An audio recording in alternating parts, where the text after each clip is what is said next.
"We're expecting a son to carry on the Blackwood legacy," my husband announced at our family Thanksgiving dinner, his hand on his pregnant girlfriend's belly.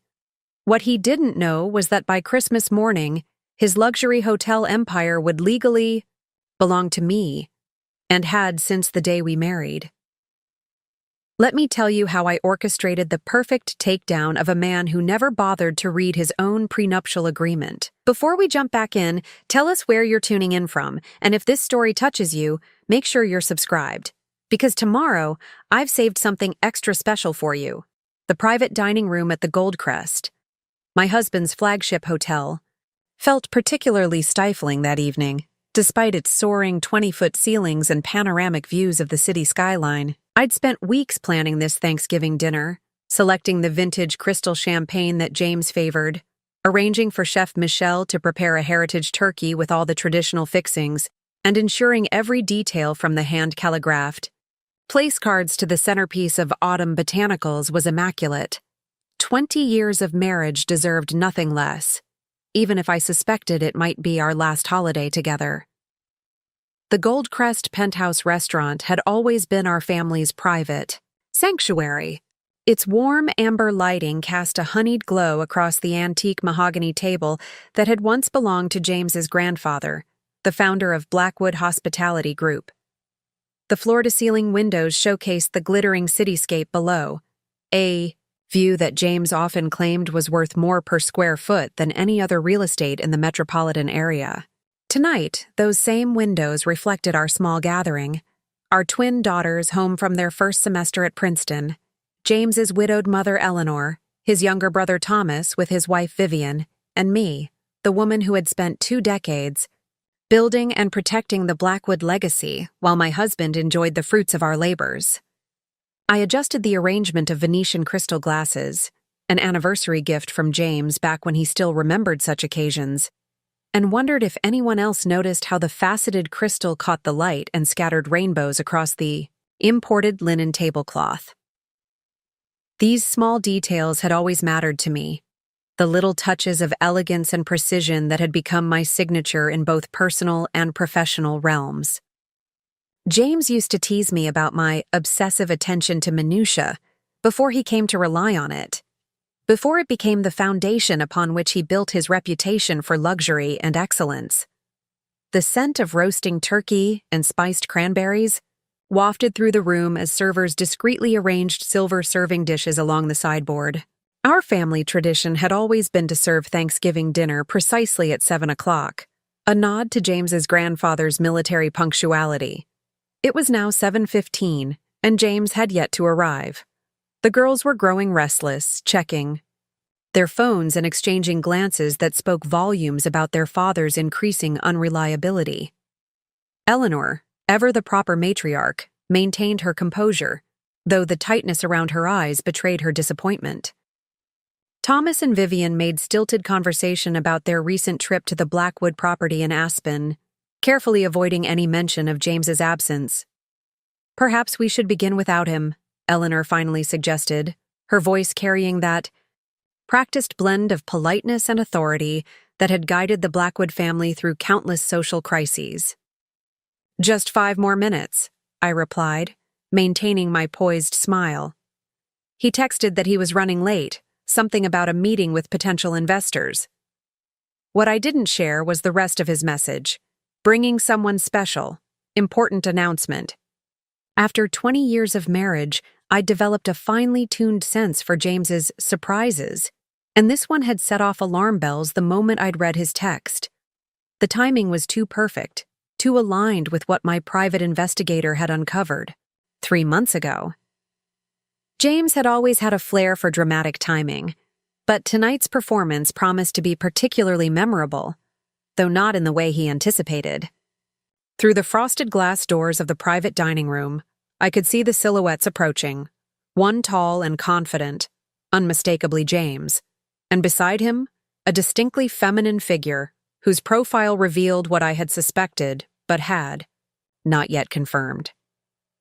I took a deep breath and smoothed the front of my Chanel dress, a deep burgundy that I knew complemented my complexion and, more importantly, projected the image of confident control. 20 years in the hospitality industry had taught me the value of appropriate attire. It was armor, a visual statement of intent and position. "They're here," I announced quietly, just as the doors swung open to reveal my husband of 2 decades, his hand possessively placed on the small of his companion's back. Olivia Chen, the 29-year-old director of marketing for Blackwood's Asian expansion, wore a cream-colored dress that did nothing to disguise the gentle swell of her pregnant belly. The room fell silent as every head turned toward the doorway, the collective intake of breath almost audible in the sudden stillness. James's smile never wavered as he guided Olivia into the room, either oblivious to or dismissive of the shock rippling through his family. At 53, he still cut an impressive figure, tall and distinguished with silver-streaked dark hair and the confident bearing of a man accustomed to commanding attention. The bespoke Tom Ford suit he wore had been my selection earlier this year, a fact that struck me as oddly poignant in the moment. "Sorry we're late," James announced, his voice carrying that familiar authoritative tone he'd perfected in boardrooms across the globe. "Traffic was a nightmare. But we're here now, and I have someone very special I'd like you all to meet." Eleanor's knuckles whitened around her linen napkin. The twins, Audrey and Amelia, exchanged identical looks of dawning comprehension. Thomas studied his water glass with sudden, intense interest, while Vivian's eyes darted between James and me, measuring, calculating, preparing for the social fallout. "Everyone," James continued, either missing or ignoring the tension that had transformed the room. "This is Olivia Chen, our brilliant marketing director for the Asian market. She's recently become much more than a colleague to me, and we have some wonderful news to share tonight." Olivia offered a tentative smile, her hand unconsciously moving to rest on her stomach, a gesture so primally feminine, so fundamentally declarative, that no verbal announcement was necessary.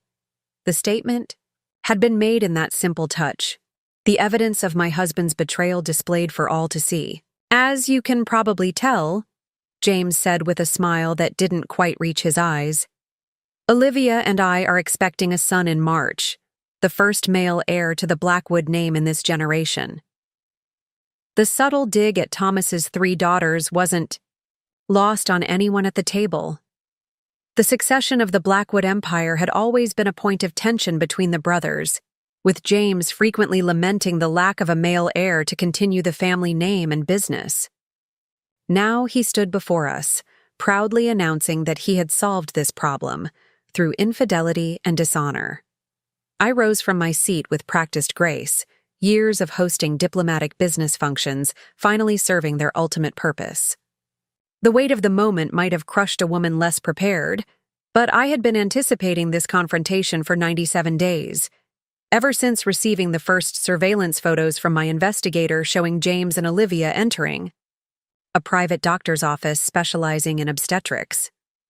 "Olivia," I said, extending my hand, "how lovely to finally meet you properly. Please, come sit beside me. You must be exhausted in your condition." The look of confusion that flashed across James's face was just the first note in the symphony of revelations I had orchestrated for this evening. He had clearly expected tears, accusations, perhaps a scene, the kind of emotional outburst that he could later characterize as hysteria, that he could use to justify his actions to family, friends, and business associates. What he had never understood about me, despite 2 decades of marriage, was that I had learned long ago to transform emotion into strategy. As I guided Olivia to the seat beside mine, the seat traditionally reserved for honored guests, I caught Eleanor's eye. The slight nod she offered might have been imperceptible to others, but to me, it was confirmation. The Blackwood matriarch, despite her strict adherence to traditional values, had always prized loyalty above all else. In that small gesture, she had declared her position in the battle that was about to unfold. "James," I said calmly, "why don't you sit across from us? I believe we have much to discuss over dinner." I signaled to the hovering staff, "Please serve the first course, and bring Mr. Blackwood his champagne. The Cristal 2008. I believe that's still your preference? As James took his seat, momentarily displaced by my unexpected composure, I reached for my handbag, an elegant Hermes piece that had been a gift from his mother on our 15th anniversary. Preparing and narrating this story took us a lot of time, so if you are enjoying it, subscribe to our channel. It means a lot to us. Now back to the story. From its interior, I withdrew a slim leather portfolio embossed with the Blackwood Hospitality Group logo. Before we begin, I said, my voice carrying clearly in the tension-filled room, perhaps we should discuss the future you envision for the Blackwood Empire, James.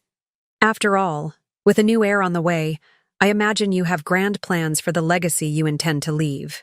Not What James didn't realize as he reached for his champagne with a smirk beginning to form on his lips was that I had spent the last 3 months preparing for this moment.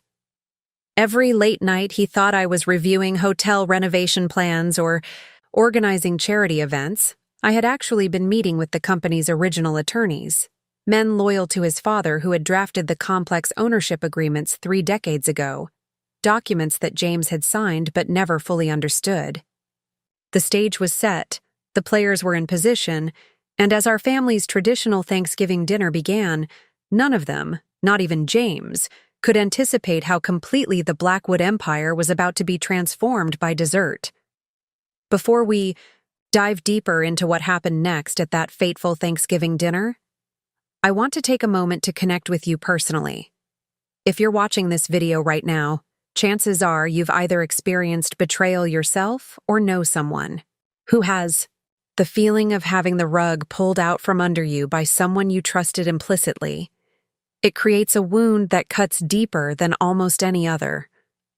I'm sharing my story today, not just for catharsis or views, but because I believe there's power in knowing you're not alone. The isolation that follows discovery of betrayal can be almost as devastating as the betrayal itself. So, tell me in the comments where you're watching from, and if any part of this story resonates with your own experience. Your story matters too. While you're at it, hit that subscribe button because tomorrow I'm releasing a special follow-up video about the legal framework that protected me and how you can safeguard your own interests in any relationship, business or personal. The information I wish I'd had 20 years ago might just save you decades of regret. Now, let's return to that tense Thanksgiving dinner table, where the turkey wasn't the only thing about to be carved up. The first course, a butternut, squash bisque with truffle oil and crispy sage, arrived with impeccable timing, momentarily shifting attention from the dramatic situation unfolding around us. The twins, Audrey and Amelia, both perfect reflections of me at 19 with their honey blonde hair and analytical eyes, maintained remarkably composed expressions. I'd raised them to be resilient, observant, and strategic, qualities that served them well in this moment of family crisis. James cleared his throat, clearly thrown off balance by my calm demeanor. He'd expected a scene, tears perhaps, or at minimum, cold anger. My cordial welcome to his pregnant mistress had disrupted his script before he'd even begun his performance. "Victoria," he started, using my full name as he always did when attempting to establish authority. I realize this comes as a shock, but I hoped we could all be adults about the situation. I smiled slightly, taking a deliberate sip of the Montrachet that the sommelier had selected to accompany the first course. Nothing shocks me anymore, James, especially not after reviewing the quarterly reports from our Singapore property last month. His brow furrowed slightly, the first crack in his facade. The Singapore hotel's financial irregularities were something he believed only he and the CFO had access to. He didn't know that, as a silent board member, I received every report, every audit, every projection. This was just my opening move. A subtle indication that I knew far more than he realized. "The Singapore property is performing adequately," he responded with practiced smoothness. "Some initial setbacks with the launch, but Olivia's marketing strategy has positioned us well for Q1 next year." Olivia straightened at the mention of her professional contribution. clearly eager to steer the conversation towards safer territory. "We've secured partnerships with 3 of the top luxury tour operators in China," she offered, her voice carrying the slight musical quality of someone who grew up bilingual. "The occupancy projections for Lunar New Year are extremely promising." "How fascinating," I replied, turning my attention fully to her. "You must be very proud of your work there. The Blackwood Group has always valued innovative thinking. It's the foundation of our success." "Our success," James emphasized, reaching for his champagne. 20 years of building on my father's legacy. When my son takes over someday, he'll have quite the empire to inherit." Eleanor's spoon clinked sharply against her soup bowl. The closest thing to an outburst the dignified matriarch would permit herself in company. Her eyes met mine briefly, and I recognized the subtle signal we'd established decades ago when I first joined the family. She was ready to follow my lead, wherever this evening might go. "Speaking of legacies," Thomas interjected, his voice carrying that slightly hesitant quality it had held since childhood when standing up to his domineering older brother. "Perhaps this isn't the most appropriate setting for such announcements. James, the girls are adults now," James dismissed, barely glancing at his daughters. "And they should understand how the real world works. Business and pleasure sometimes overlap, and arrangements must evolve accordingly." Arrangements. How telling that he would reduce 20 years of marriage to an arrangement that had simply run its course. I watched Audrey's fingers tighten around her water glass, her Princeton education in business ethics clearly at odds with her father's cavalier attitude. Amelia's expression remained carefully neutral, though I recognized the slight tilt of her head that indicated she was already calculating, analyzing, preparing, so much like me at her age. "And what sort of arrangement do you envision going forward, James?" I asked, my voice carrying just enough warmth to confuse him. This wasn't the confrontation he'd prepared for. He leaned back, relaxing marginally as he assumed we were moving into negotiation territory, his comfort zone. "I've had Matthews draw up some papers. Very generous terms, considering the circumstances. You'll keep the Hamptons house, of course, and a reasonable annual stipend. I imagine you'll want to step back from hotel operations, but perhaps we can find you something suitable with the charitable foundation." The sheer audacity of his presumption was almost admirable. In his mind, he'd already resolved everything, divested himself of an aging wife, secured a younger replacement who carried his male heir, and neatly relegated me to a powerless position while he maintained complete control of the empire we'd built together. "How thoughtful," I murmured, signaling to the staff to clear the first course, though I'm curious about Mr. Matthews's involvement, considering he's not actually the Blackwood Group's legal counsel of record. Another flicker of confusion crossed James's face. "Matthews has handled all my legal affairs for the past 5 years. "Your personal legal affairs, perhaps," I corrected gently, "but not the corporate structure.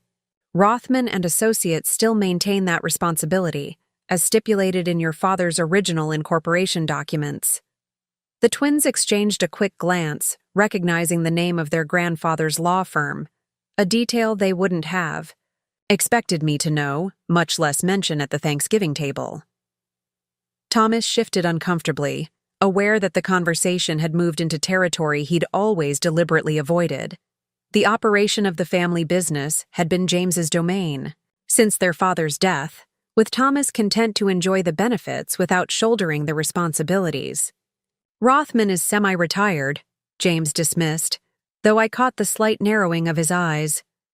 "Matthews has been handling day-to-day operations for years." "For some operations," I agreed pleasantly as the main course arrived. Heritage turkey, carved tableside, accompanied by chestnut stuffing, bourbon-glazed sweet potatoes, and haricots verts with caramelized shallots. Though not, interestingly, for the trust administration or the holding company structure. James set down his champagne flute a bit too forcefully, causing the crystal to sing a high, tense note. I wasn't aware you had such interest in corporate structure, Victoria. You've always been more focused on the design aspects of our properties.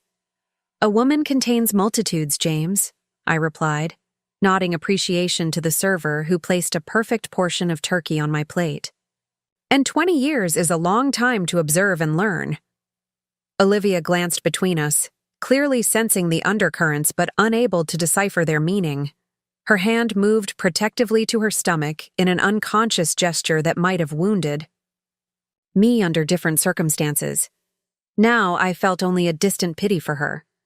She was merely a pawn in a game whose rules she didn't understand, a game that had begun long before she entered the picture. If we could return to more pleasant conversation, Eleanor suggested, her voice carrying the authority that had guided the Blackwood family through decades of both public triumph and private turmoil. Audrey, tell us about your economic policy seminar. Your professor is a Nobel laureate, I believe? It was a masterful redirect, giving everyone at the table an opportunity to retreat from the precipice we'd been approaching. Audrey seized the opening with the social grace she'd inherited from both her grandmother and me, launching into an animated description of her coursework that required no real engagement from anyone listening. I caught Eleanor's eye and offered a slight nod of appreciation. She understood the value of timing as well as I did. The revelations I had planned would unfold according to my carefully orchestrated schedule, not in response to James's provocations. As the conversation shifted to safer topics, I watched James visibly relax, mistaking the temporary reprieve for surrender. He turned his attention to Olivia, his hand occasionally resting possessively on her arm as he guided her through the intricacies of Blackwood family dynamics, introducing anecdotes and context designed to establish his central importance to every aspect of family history and business success. What he didn't realize, what he had never fully appreciated, was that for 20 years I had been the silent architect of that success, the shadow partner whose attention to detail and strategic vision had transformed a modest collection of luxury hotels into a global hospitality empire. Behind every major acquisition, every successful renovation, every innovative service concept that had become the Blackwood signature, my influence had shaped outcomes while James took center stage and claimed the credit. The staff began preparing for dessert service, individual pumpkin soufflés with spiced crème anglaise, a tradition I'd introduced our first Thanksgiving as a married couple. I checked my watch discreetly, counting down to the moment when the first domino would fall in the sequence I'd arranged so carefully over the past 3 months. In exactly 12 minutes, as the soufflés were being served, James's phone would ring with a call he couldn't ignore.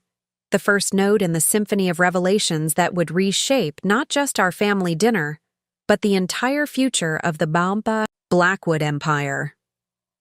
As the staff prepared the dining room for dessert service, I observed how James leaned in closer to Olivia, his voice dropping to that intimate register he'd once reserved for me in the early years of our marriage. He was explaining some apparently amusing anecdote about the original acquisition of the Goldcrest, gesturing expansively as he described his visionary decision to purchase the struggling property and transform it into the flagship of the Blackwood portfolio.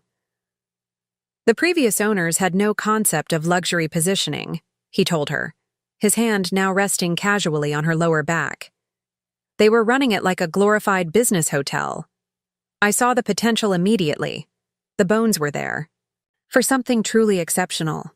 What he conveniently omitted was that I had been the one to identify the property, research its potential, and create the entire repositioning strategy. I had spent weeks interviewing designers, chefs, and service consultants to craft the vision that would become the Blackwood signature experience. James had merely signed the papers and accepted the accolades when the revitalized Goldcrest became the most sought-after reservation in the city.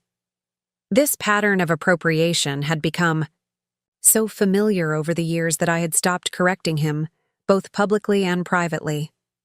His narrative of singular genius had become the accepted history, not just with the press and our social circle, but eventually within the family itself. Even the twins had grown up absorbing the mythology of their father's business acumen, though they'd occasionally glimpsed enough of my behind-the-scenes work to question the official version. The Singapore property was actually following Victoria's design concept, wasn't it, Dad? Amelia asked, her voice carrying that deceptively innocent tone she'd perfected since childhood when asking questions she already knew the answers to. I remember Mom flying to Kyoto to meet with that famous Japanese architect. What was his name? Tanaka, I supplied quietly. Hiroshi Tanaka.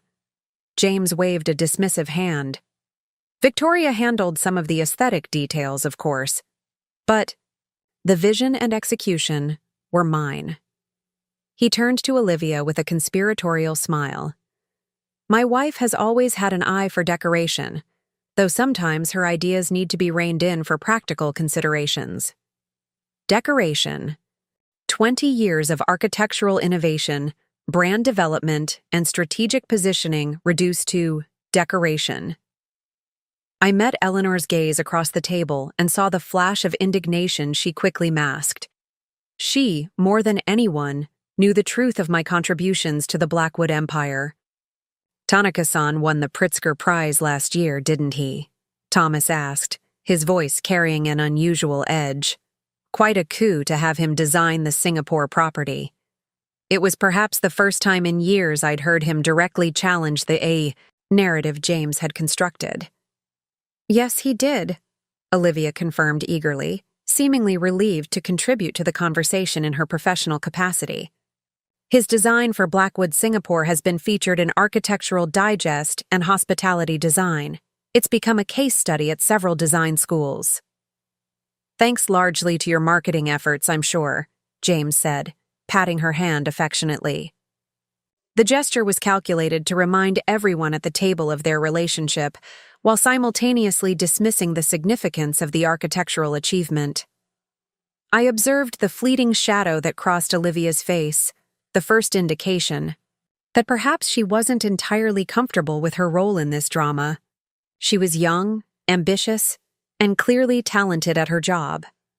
Under different circumstances, I might have mentored her, guided her career within the Blackwood organization. Now she was carrying my husband's child and being unwittingly positioned as my replacement, both personally and professionally. The Tanaka design was revolutionary for the brand, I noted, keeping my tone conversational. It established the architectural signature that's now being implemented across all the Asian properties. I turned to Olivia. I imagine that gives you a strong foundation for the regional marketing strategy. Before she could respond, James's phone chimed with a notification. He glanced down, frowning slightly as he read the message. "Excuse me," he said, rising from his chair. "I need to take this. Won't be a moment." As he stepped away from the table to make his call near the panoramic windows, I noted the exact time on the elegant Patek Philippe watch that had been a gift from Eleanor on my 40th birthday. Right on schedule. The first piece of my carefully orchestrated plan was sliding into place. "Olivia," I said, turning my full attention to the young woman who now sat awkwardly beside me, suddenly deprived of James's protective presence. "Tell me about yourself. James has been surprisingly reticent about your background." Her discomfort was palpable as she glanced toward James, who was now engaged in what appeared to be an increasingly tense phone conversation. "There's not much to tell, really," she offered. "I grew up in San Francisco, studied marketing at Stanford, and joined Blackwood 3 years ago to help launch the Asian expansion." "Stanford is an excellent school," I remarked. "I'm an alumna myself, MBA, class of 2003. Her eyes widened slightly. "I didn't realize James never mentioned you were business educated." "There are many things James has chosen not to mention over the years," I replied with a smile that didn't quite reach my eyes. "Tell me, when did you first become involved with the Singapore property development?" "About 18 months ago," she answered, her professional confidence returning as we moved into familiar territory. "I was initially brought in to develop the pre-opening marketing strategy, but my role expanded as the project progressed." 18 months. The timeline aligned perfectly with what my investigator had uncovered. Their affair had begun shortly after Olivia was assigned to work directly with James on the Singapore launch.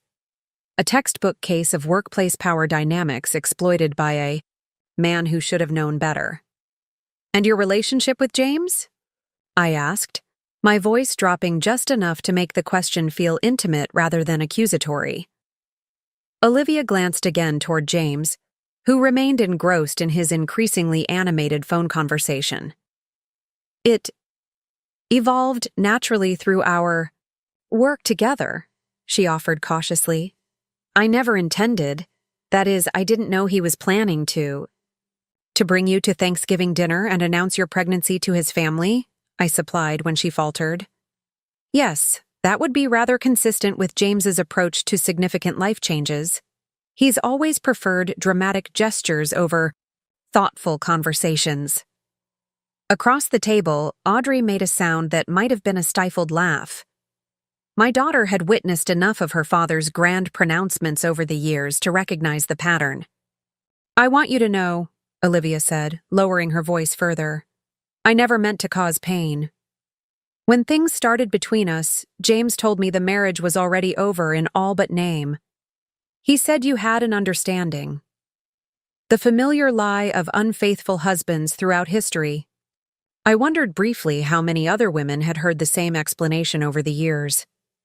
James's infidelities hadn't been frequent, but neither was this the first time."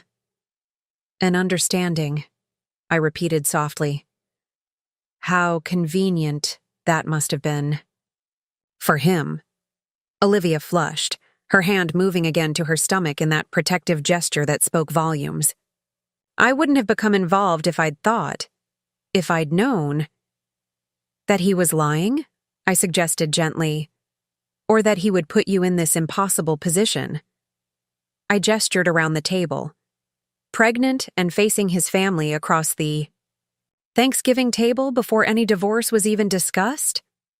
Her eyes glistened with unshed tears, and I felt an unexpected surge of compassion. Olivia was not the villain in this story, merely another woman who had fallen for James's practiced charm and calculated attention. The real betrayal lay not in his infidelity, but in the decades of dismissal, appropriation, and disrespect that had preceded it. "I'm sorry," she whispered, and the genuine regret in her voice only strengthened my resolve to proceed with my plan. This young woman and her unborn child were, in many ways, just as much James's victims as I had been, drawn into his orbit with promises and flattery, only to be used as props in his carefully constructed narrative of success.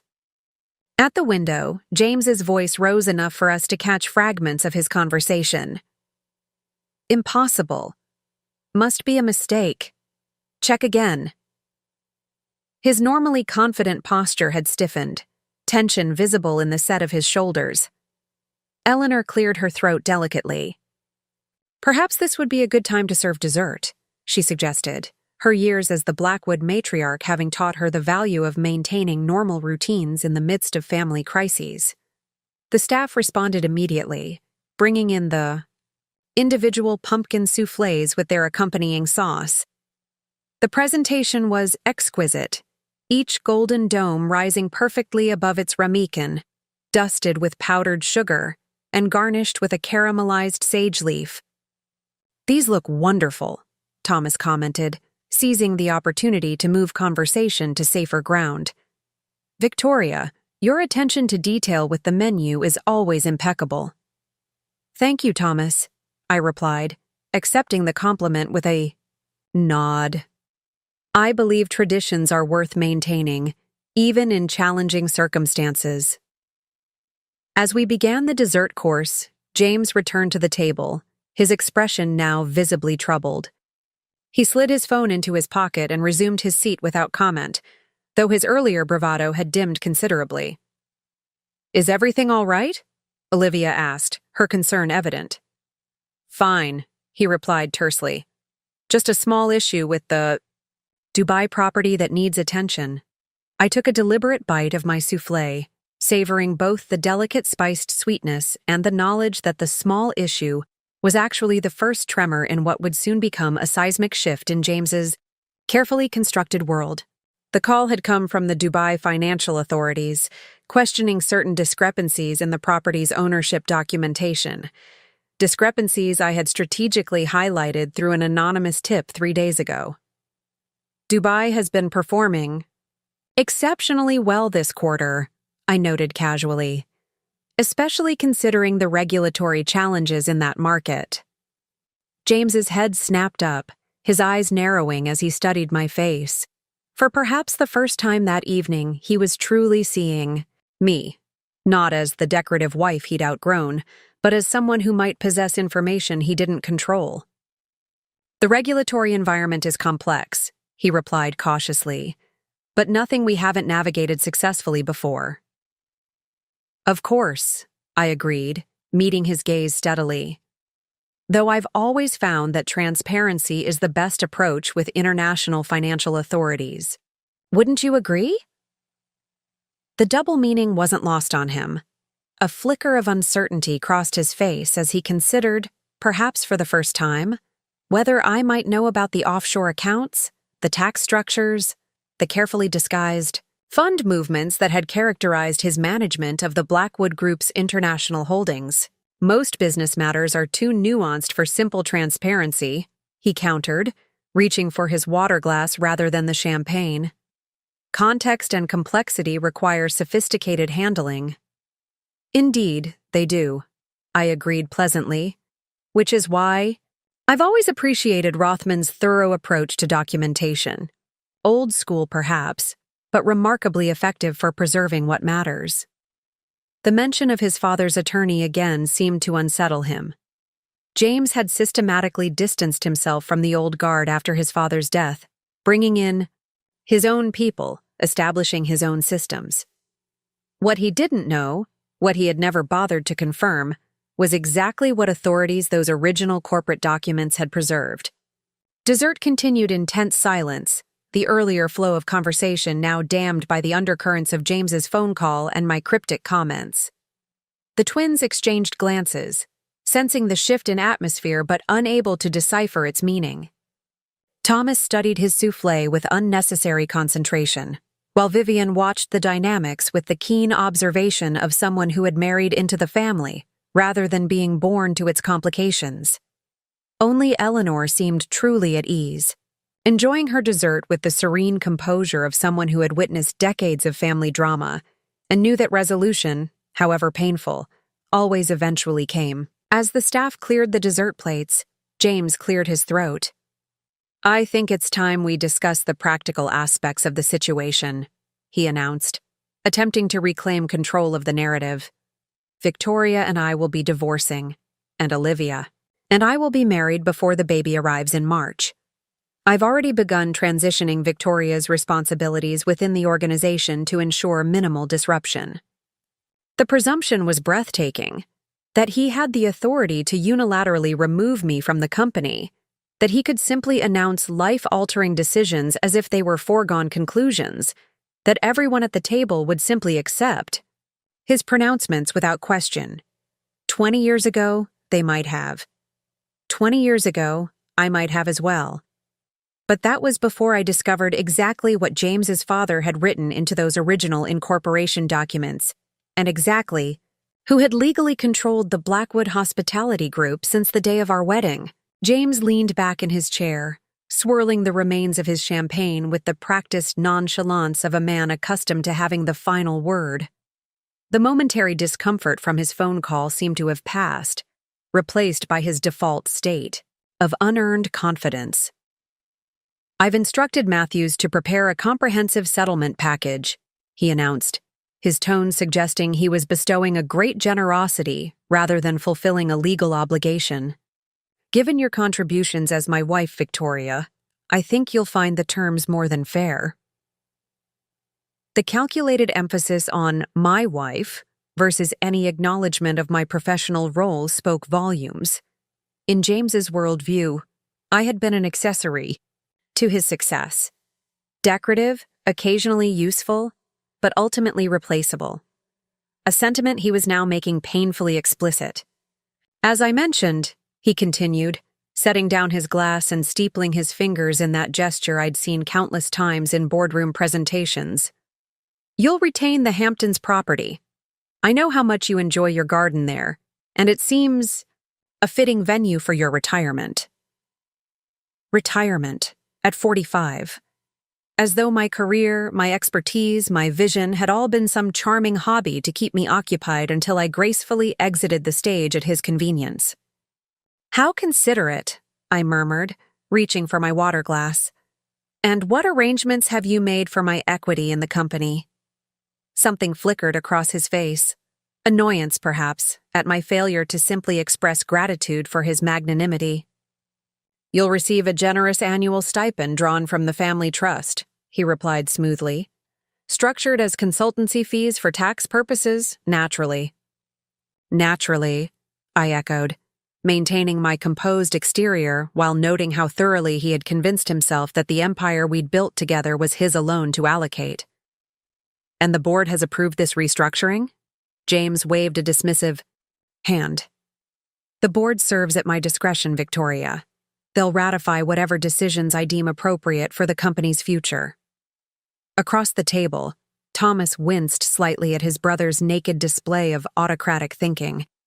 Even he, who had deliberately remained disengaged from the family business operations, recognized the arrogance in James's proclamation. Dad, Audrey interjected, her voice carrying the precision of someone choosing her words with extreme care. I thought grandfather's incorporation documents included specific provisions about board independence? I suppressed a smile at my daughter's strategic intervention. Her business ethics professor at Princeton would have been proud of both her recall and her timing. James's expression hardened momentarily before he manufactured an indulgent smile.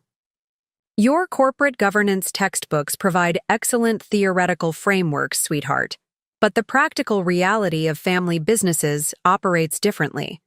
The board understands their role is advisory, not directorial. Fascinating interpretation, I commented lightly. I wonder what Judge Carlton would make of that perspective. The mention of the famously stern corporate law judge, who had ruled against several high-profile CEOs in recent governance disputes, caused James's smile to falter slightly. Legal technicalities aside, he continued, redirecting the conversation, I've ensured everyone will be well provided for through this transition, including you, Victoria. How reassuring, I replied. Though I'm curious about your plans for the European expansion. Will you be proceeding with the Paris acquisition? The question was deliberately crafted to sound innocent while probing a sensitive issue.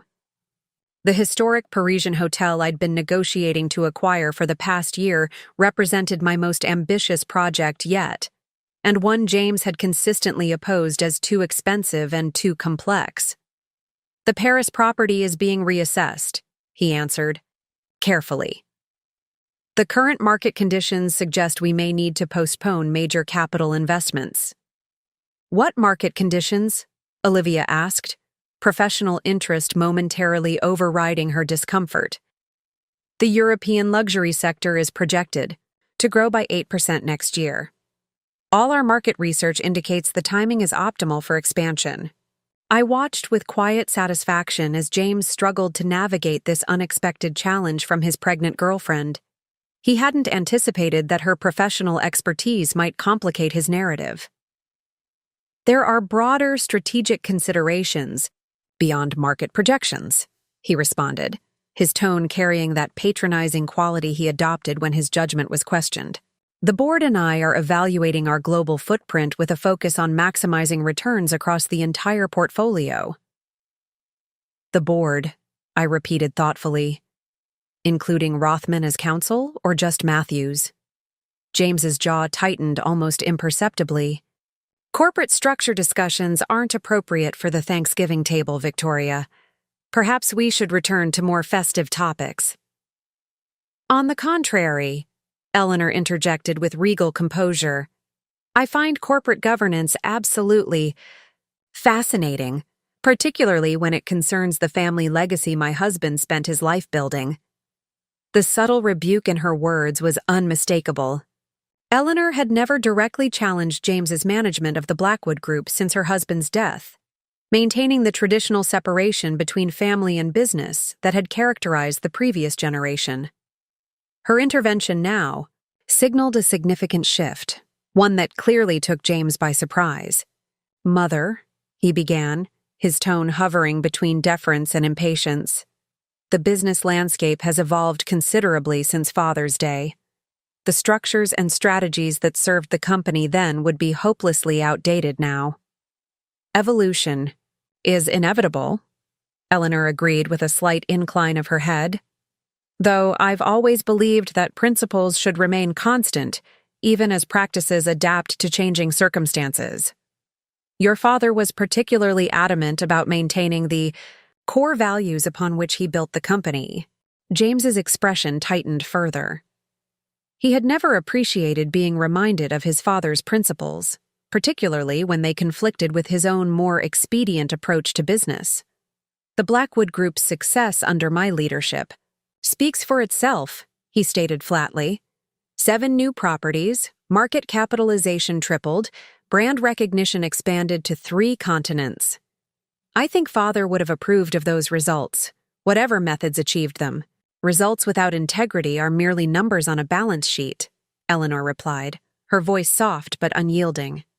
"But then, you always did prefer quantifiable metrics to qualitative values." An uncomfortable silence settled over the table. In all the years of family gatherings, I had never witnessed Eleanor so directly challenge her eldest son's perspective. James appeared momentarily at a loss, unused to having his authority questioned by the family matriarch. Olivia shifted awkwardly beside me, clearly unnerved by the undercurrents she couldn't fully decipher. The twins exchanged another of their silent communications. A raised eyebrow from Audrey met with a slight nod from Amelia. They sensed the power dynamics shifting but couldn't yet see the pattern those shifts were forming. James recovered quickly, his momentary discomfort masked beneath a veneer of magnanimous tolerance. "Different generations naturally have different priorities," he said smoothly. "Father built something remarkable from the ground up. My contribution has been to modernize and expand that foundation, and my son will inherit a global enterprise ready for the next evolution."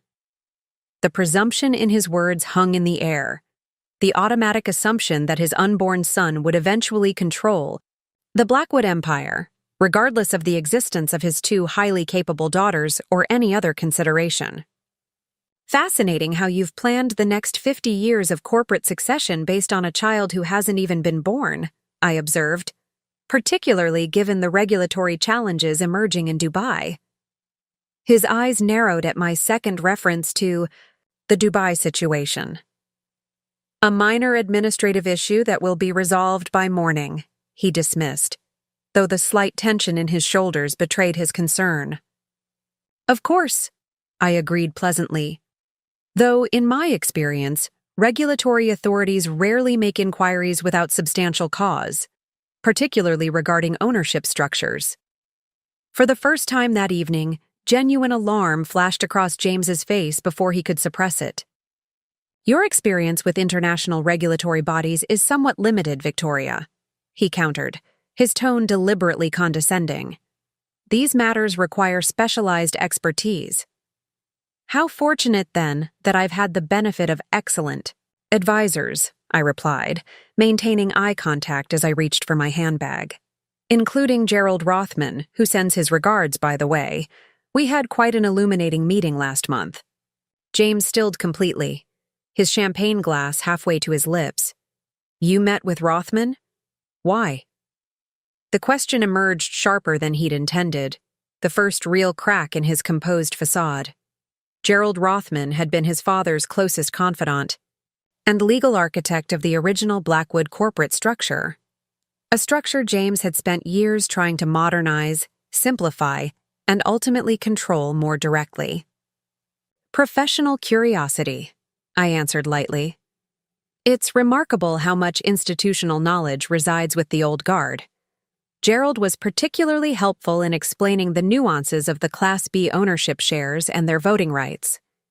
The color drained from James's face so rapidly that even Olivia noticed, her brow furrowing with concern as she placed a hand on his arm. "James, are you all right?" He ignored her, his attention fixed entirely on me. "The Class B shares are a legacy structure," he stated, his voice tightly controlled. "Their practical application was superseded by the reorganization 5 years ago." That's where things get interesting," I replied, removing a slim leather portfolio from my handbag. According to the original incorporation documents, which Gerald helpfully provided, any reorganization affecting the Class B shares requires unanimous consent from all registered holders. "Which was obtained," James snapped, his patience visibly fraying. The board minutes reflect your presentation of a reorganization plan," I interrupted gently, "and a vote approving implementation subject to all necessary consents being secured. But there's no record of those consents ever being properly documented." I paused, allowing the implication to sink in. "Specifically, my consent, as the registered holder of 60% of the Class B shares since our marriage." The silence that followed was absolute. Even the staff, moving discreetly around the perimeter of the dining room, seemed to freeze at the bombshell I had just detonated. "That's impossible," James finally managed, his voice barely above a whisper. "The Class B shares were assigned to the family trust.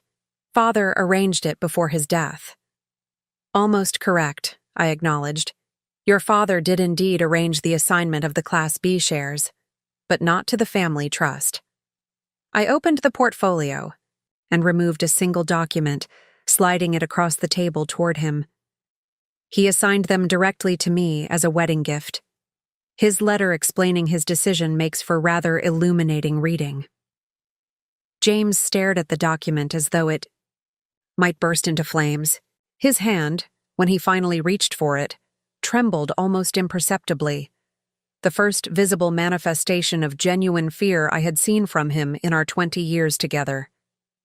As he unfolded his father's letter, I watched the realization dawn across, his face dismantling 2 decades of unearned confidence piece by devastating piece. The antique Waterford crystal decanter on the sideboard caught the light as a server moved past, sending prismatic reflections dancing across the hand-painted silk wallpaper. I had personally selected that wallpaper, a custom design featuring subtle gold-threaded cherry blossoms against a midnight blue background during the Goldcrest's last renovation. It had been a point of contention between James and me. He had favored something more conventional, something that wouldn't challenge the guests' expectations of luxury. "People aren't paying 5 figures a night for avant-garde design statements," he'd argued at the time. "They want recognizable opulence." But I had persisted, knowing that true luxury in the modern market wasn't about gilt and marble, but about distinctive, curated experiences that couldn't be replicated.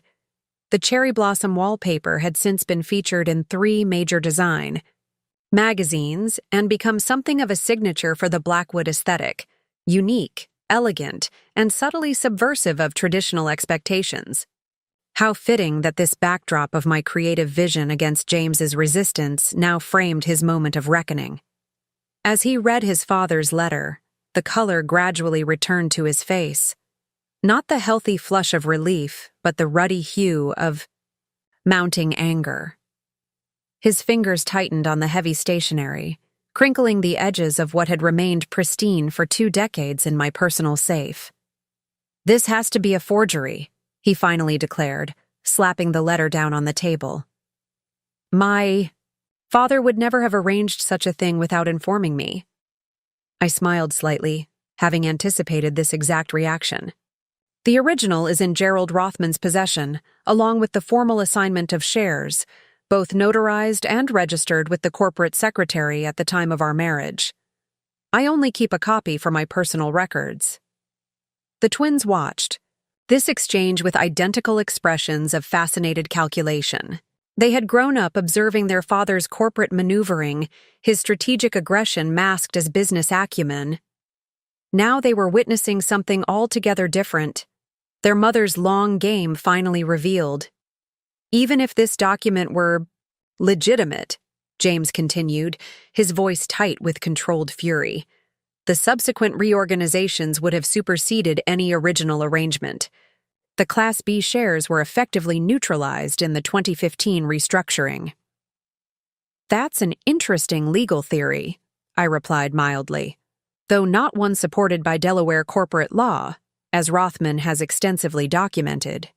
Any attempt to dilute or neutralize the Class B shares without explicit written consent from the majority holder constitutes a breach of fiduciary duty. Section 273. 4 of the corporate charter is quite specific on this point. James's jaw worked as he processed this information. The 2015 restructuring had been his masterpiece, a complex reorganization that had consolidated his operational control while theoretically maintaining the original ownership structure. He had presented it to the board as a modernization necessary for international expansion, a streamlining of outdated corporate governance. What he hadn't realized, what his new counsel Matthews had either missed or deliberately obscured, was that the original incorporation documents included tripwire protections specifically designed to prevent exactly this type of power consolidation, without the knowledge and consent of all key stakeholders. The board approved the reorganization unanimously, he insisted, though uncertainty had crept into his voice. The board approved a proposal whose legal validity was contingent on securing all necessary consents, I corrected. A contingency that was never fulfilled, because I never provided my consent as the majority holder of Class B shares. Olivia glanced between us, clearly struggling to follow the technical aspects of the conversation, but sensing the fundamental power shift occurring. Her hand moved protectively to her stomach again, a gesture that now seemed less about the unborn child and more about her own suddenly precarious position. Eleanor, meanwhile, was watching the scene unfold with an expression I had rarely witnessed. On her composed features, satisfaction. She reached for her wine glass, the substantial diamond on her right hand catching the light as she did so. That ring, her own mother-in-law's, symbolized the matriarchal power that had always operated beneath the surface of the Blackwood patriarchy. A power I had studied and learned from over 20 years as her daughter-in-law. This is corporate terrorism, James declared, abandoning any pretense of calm. You've been plotting this. This coup behind my back while pretending to support my vision for the company. I noted with detached interest how quickly he pivoted to portraying himself as the victim, a tactic he had employed whenever challenged throughout our marriage. The psychological architecture of his self-image required him to be both brilliant and betrayed, rather than simply wrong. On the contrary, I replied, maintaining my composure, I've been actively supporting, and often, creating the vision for Blackwood hospitality all these years. The only fiction was allowing you to believe you were the sole architect of that vision. Thomas cleared his throat, drawing surprised attention from everyone at the table. My brother-in-law rarely inserted himself into confrontations, particularly those involving the business. The redesign of the London property, he said quietly. That was your concept, wasn't it, Victoria? The incorporation of the historical elements with modern functionality. James always claimed credit, but I remember you showing Eleanor the preliminary sketches months before James announced the project. Eleanor nodded, a small but significant gesture of confirmation. The Barcelona acquisition, too, Amelia added, her analytical mind clearly reassessing years of family lore through this new lens. Dad said it was his discovery, but it was during Mom's research trip for her architectural preservation initiative. I remember because you brought us back those custom espadrilles from the workshop next door to the property. One by one, the pivotal moments in Blackwood Hospitality's ascendancy were being reattributed from James to me. Each success that had built his reputation as a visionary hotelier revealed as my creation. James's hand clenched around his water glass, his knuckles whitening with pressure. The crystal, a set I had commissioned from a small Venetian workshop, reflected the tensions rippling through the room, distorting the light like truth bent through the prism of James's narrative. "This is absurd," he finally managed, his voice hoarse with suppressed rage. "A few design suggestions don't constitute corporate leadership. I made the decisions that built this company into what it is today. I took the risks. I secured the financing. I navigated the regulatory challenges. With my guidance," I pointed out gently. "Who prepared the briefing documents before every board meeting? Who reviewed the financial projections? Who identified the critical issues requiring board attention and crafted the presentations that framed those issues favorably?" For 20 years, I had operated as the shadow CEO of Blackwood Hospitality, researching, analyzing, strategizing, and then packaging my conclusions in ways that allowed James to present them as his own insights. I had been the architect, and he had been the front man, though neither of us had explicitly acknowledged this arrangement. "Administrative support isn't the same as executive function," James dismissed, though the uncertainty in his tone betrayed his recognition of the oversimplification. "Is that what you call it when I restructured the debt financing for the Miami property during the recession?" I asked, my voice still calm despite the escalating tension. "When I negotiated the management contract with Sheikh Abdullah that gave us entry to the Dubai market? When I identified the regulatory pathway for the Singapore property that saved 6 months of delays and millions in consulting fees?" Each example landed like a precision strike, dismantling James's self-mythology. Piece by piece, the family watched in stunned silence as the corporate history they thought they knew was systematically revised before their eyes. Outside the floor-to-ceiling windows, the city lights glittered against the darkening sky, much like they had 20 years ago on our wedding night, when James had brought me to this same dining room and promised me the world.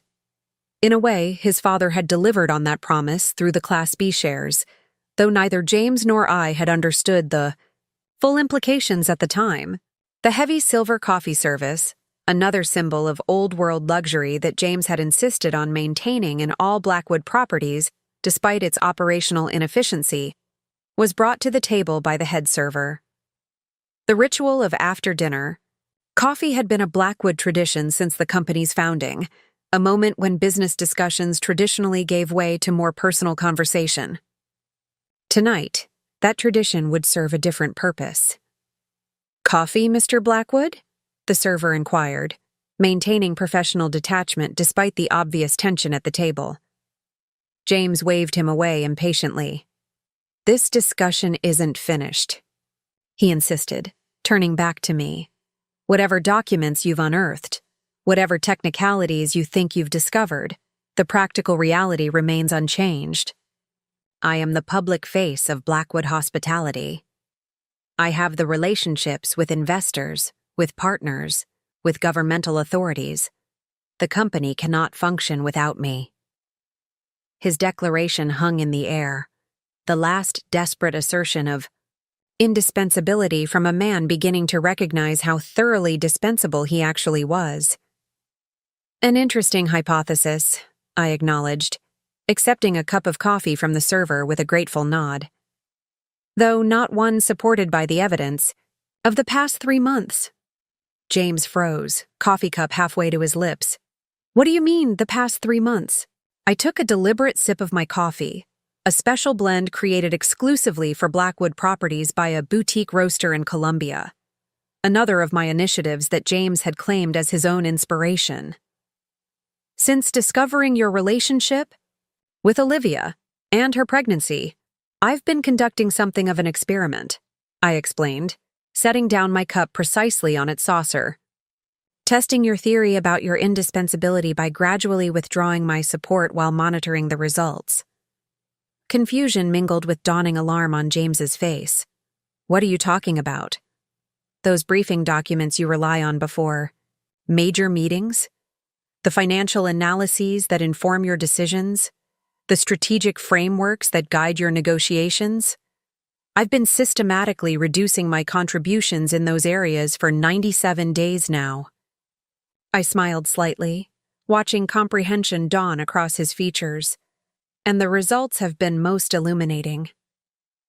The Macau licensing delays, Thomas murmured, connecting dots rapidly.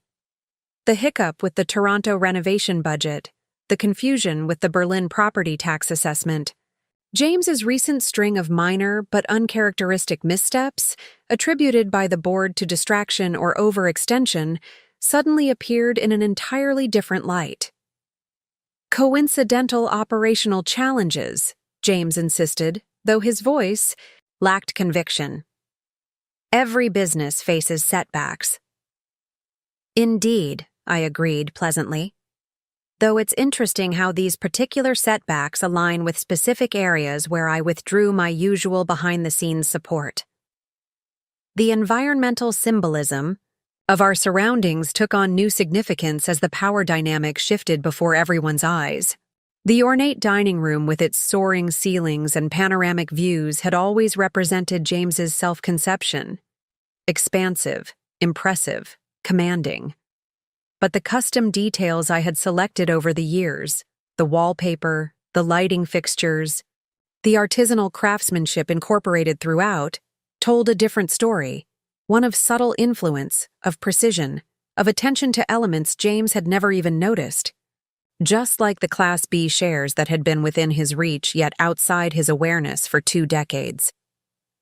As James's world unraveled thread by carefully pulled thread, I maintained the same poised demeanor I'd perfected over decades of high-stakes business negotiations conducted from the shadows.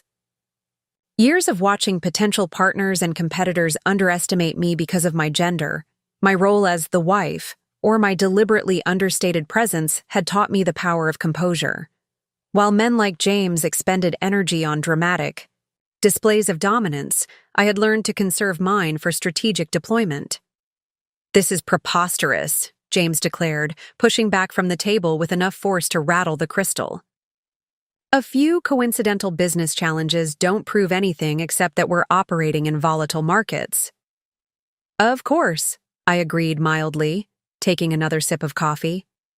Though it's interesting that these coincidental challenges all occurred in areas where you previously relied on my analysis without acknowledgement. Across the table, Audrey tilted her head slightly, a gesture she'd inherited from me, indicating the recognition of a pattern. "The Berlin property tax assessment," she said slowly.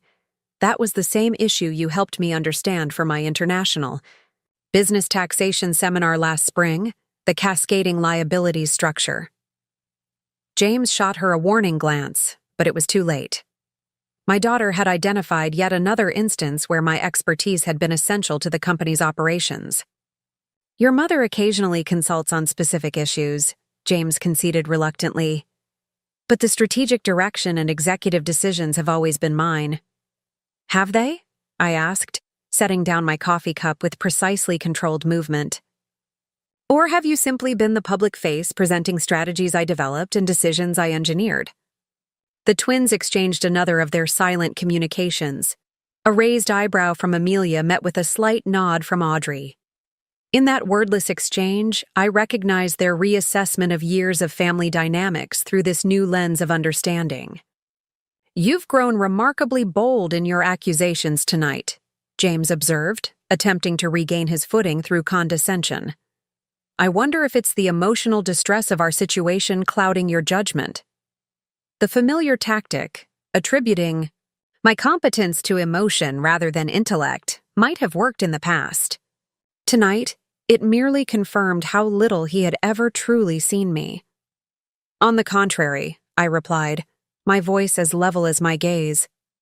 "My judgment has never been clearer. Emotional reactions would have served neither my interests nor the company's when I discovered your affair 3 months ago." Olivia flinched slightly beside me, her discomfort at being caught between warring spouses evident in her tense posture. What she didn't yet understand was that this confrontation had moved far beyond the personal betrayal of infidelity to something much more significant. The systematic dismantling of a corporate fiction that had presented James Blackwood as a business visionary. "If you knew 3 months ago," Olivia ventured hesitantly, "why didn't you say anything then?" It was the first direct question she had asked me, and I appreciated both her courage in asking it and the strategic opportunity it provided for my narrative. "An excellent question," I acknowledged with a slight nod in her direction. "The answer demonstrates precisely what James has never understood about effective business leadership." I turned my attention back to James, whose expression had hardened into defensive hostility. "When I received the surveillance photos of you entering Dr. Winter's obstetrics practice with Olivia, I had 2 options: react emotionally or respond strategically. The former might have provided momentary satisfaction, but the latter offered something far more valuable: time to secure my position. The calculated revelation that I had photographic evidence of their affair before either of them realized they were being monitored sent another ripple of tension through the room. James's jaw tightened further, while Olivia's hand moved protectively to her stomach again, a gesture I now recognized as her default response to stress. "You had us followed?" James demanded, outrage temporarily overriding his growing awareness of his precarious position. "I had the company's key executives monitored after identifying suspicious patterns in certain expenditures," I corrected smoothly. "A standard corporate due diligence measure, particularly when those patterns suggested misuse of company resources." The professional framing of what might otherwise be seen as personal surveillance shifted the narrative once again, from jealous wife to responsible corporate steward, from emotional reaction to fiduciary obligation. "You've been planning this ambush for months," James accused, attempting to regain moral high ground. "I've been methodically documenting and preparing for contingencies," I countered. "A practice you often praised in business contexts, but apparently find objectionable when applied to our marriage." Eleanor watched this exchange with the experienced eye of someone who had witnessed decades of corporate maneuvering. "Victoria has always had remarkable composure under pressure," she observed, directing her comment ostensibly to Thomas but ensuring it carried to the entire table. "I've always thought it was her greatest strength as a leader." The deliberate use of leader rather than supporter or advisor was not lost on anyone present. Eleanor had publicly aligned herself with my perspective on my role within the Blackwood organization, a significant endorsement from the family matriarch. "Mother," James began, his tone caught between deference and exasperation, "this isn't about Victoria's temperament. It's about an apparent attempt to undermine my authority and destabilize the company through legal technicalities and selective interpretation of decades-old documents." "Is that how you see it?" I asked, genuine curiosity in my voice. Even now, facing incontrovertible evidence of his vulnerability, James instinctively framed himself as the victim of external forces rather than the architect of his own predicament. "How else should I see it?" he demanded. "My wife of 20 years secretly meeting with my father's attorney, withholding critical corporate support, and orchestrating what amounts to a hostile takeover of my company." "Our company," I corrected, gently. "And technically, I can't orchestrate a hostile takeover of something I already legally control." The distinction hung in the air between us, crystallizing the fundamental reality James was still struggling to accept. The empire he had built his identity around had never been solely his to command. Throughout this exchange, I maintained the same composed exterior I had presented since the beginning of the evening: back straight, shoulders relaxed, hands steady, voice modulated. My burgundy Chanel dress, selected specifically for this confrontation, remained unwrinkled despite the hours of tension. The vintage pearl earrings that had been Eleanor's wedding gift to me caught the light as I tilted my head slightly, waiting for James's next attempt to reestablish control. "The legal reality of the Class B shares doesn't change the operational reality of the company," he finally declared, attempting to pivot to practical considerations. I am the CEO recognized by our partners, our investors, and the market. Any attempt to disrupt that leadership would create chaos that would damage all our interests. It was a calculated appeal to mutual self-interest, another tactic I had seen him employ in countless business negotiations when his preferred position became untenable.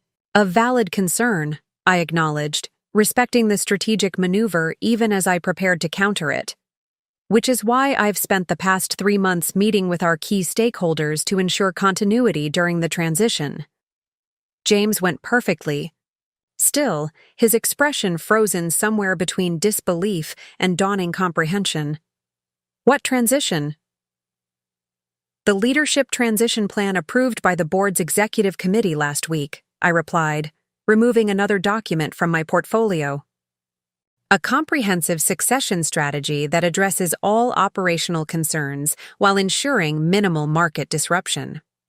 The executive committee never met last week, he objected, though uncertainty had crept into his voice. They met at the Anchi Peninsula in the private dining room, I informed him calmly. Gerald Rothman attended as counsel of record, along with representatives from our 3 largest institutional investors. The meeting had been deliberately scheduled during James's golf weekend in Scottsdale, one of many strategic decisions I had made in preparing for this confrontation. Each element had been carefully orchestrated to ensure maximum effectiveness with minimal drama, an approach to conflict resolution I had practiced throughout my career but never before applied so comprehensively to my marriage. That's impossible, James insisted, though his voice had lost its earlier certainty. Harrison would have informed me. CFO Harrison has been cooperating with the financial audit for the past 6 weeks, I replied. He's been quite transparent about the irregularities he helped conceal at your direction. His immunity agreement with the board is contingent on his continued cooperation. The systematic dismantling of James's support structure was now becoming evident. Each ally he might have counted on had been neutralized through strategic outreach, careful documentation, or legal agreements that prioritized institutional interests over personal loyalty. Olivia looked increasingly alarmed as she processed the implications of these revelations. James? She asked, her voice barely above a whisper. What does this mean?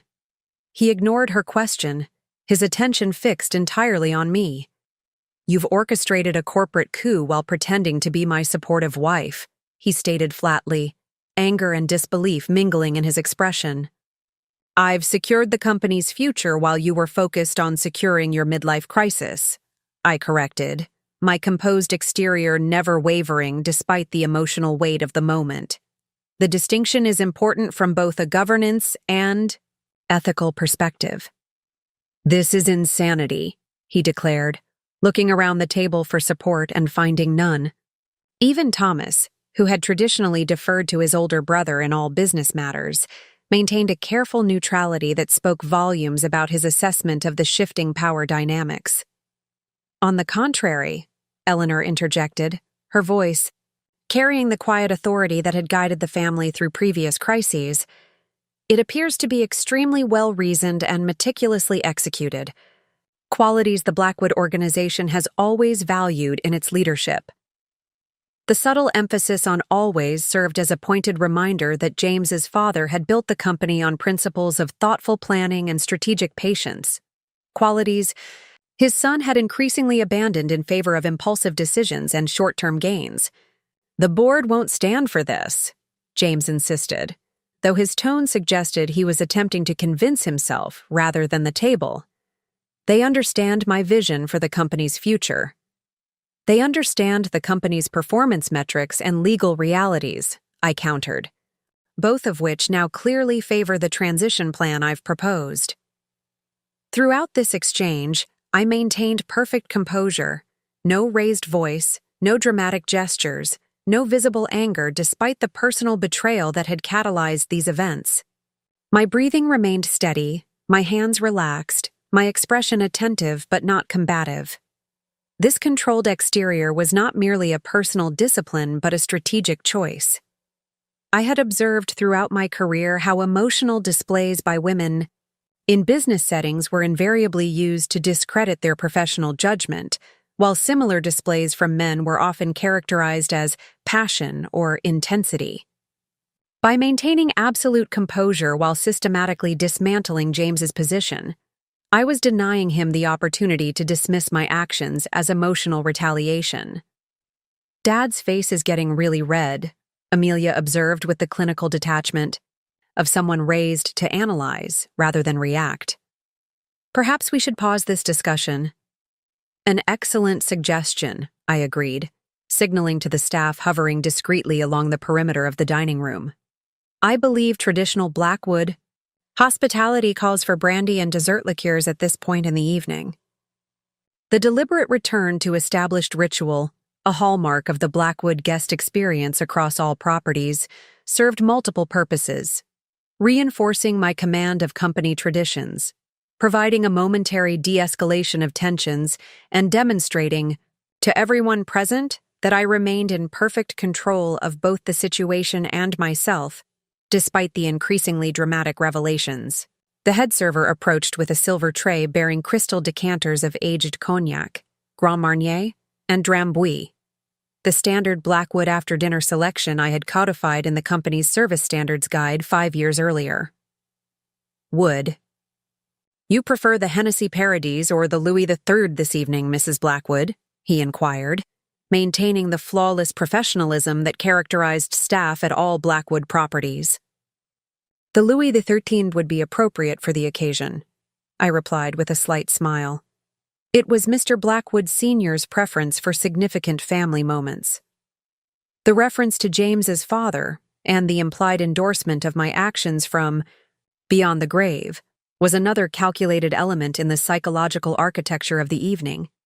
James had spent his career simultaneously invoking and defying his father's legacy, a contradiction that had created vulnerabilities I now exploited with surgical precision. As the ruby-colored cognac was poured into baccarat crystal snifters, another design element I had selected for the Blackwood brand identity, I maintained the same poised exterior that had served me throughout the evening, never revealing the years of accumulated grievances and strategic patience that had led to this moment of reckoning.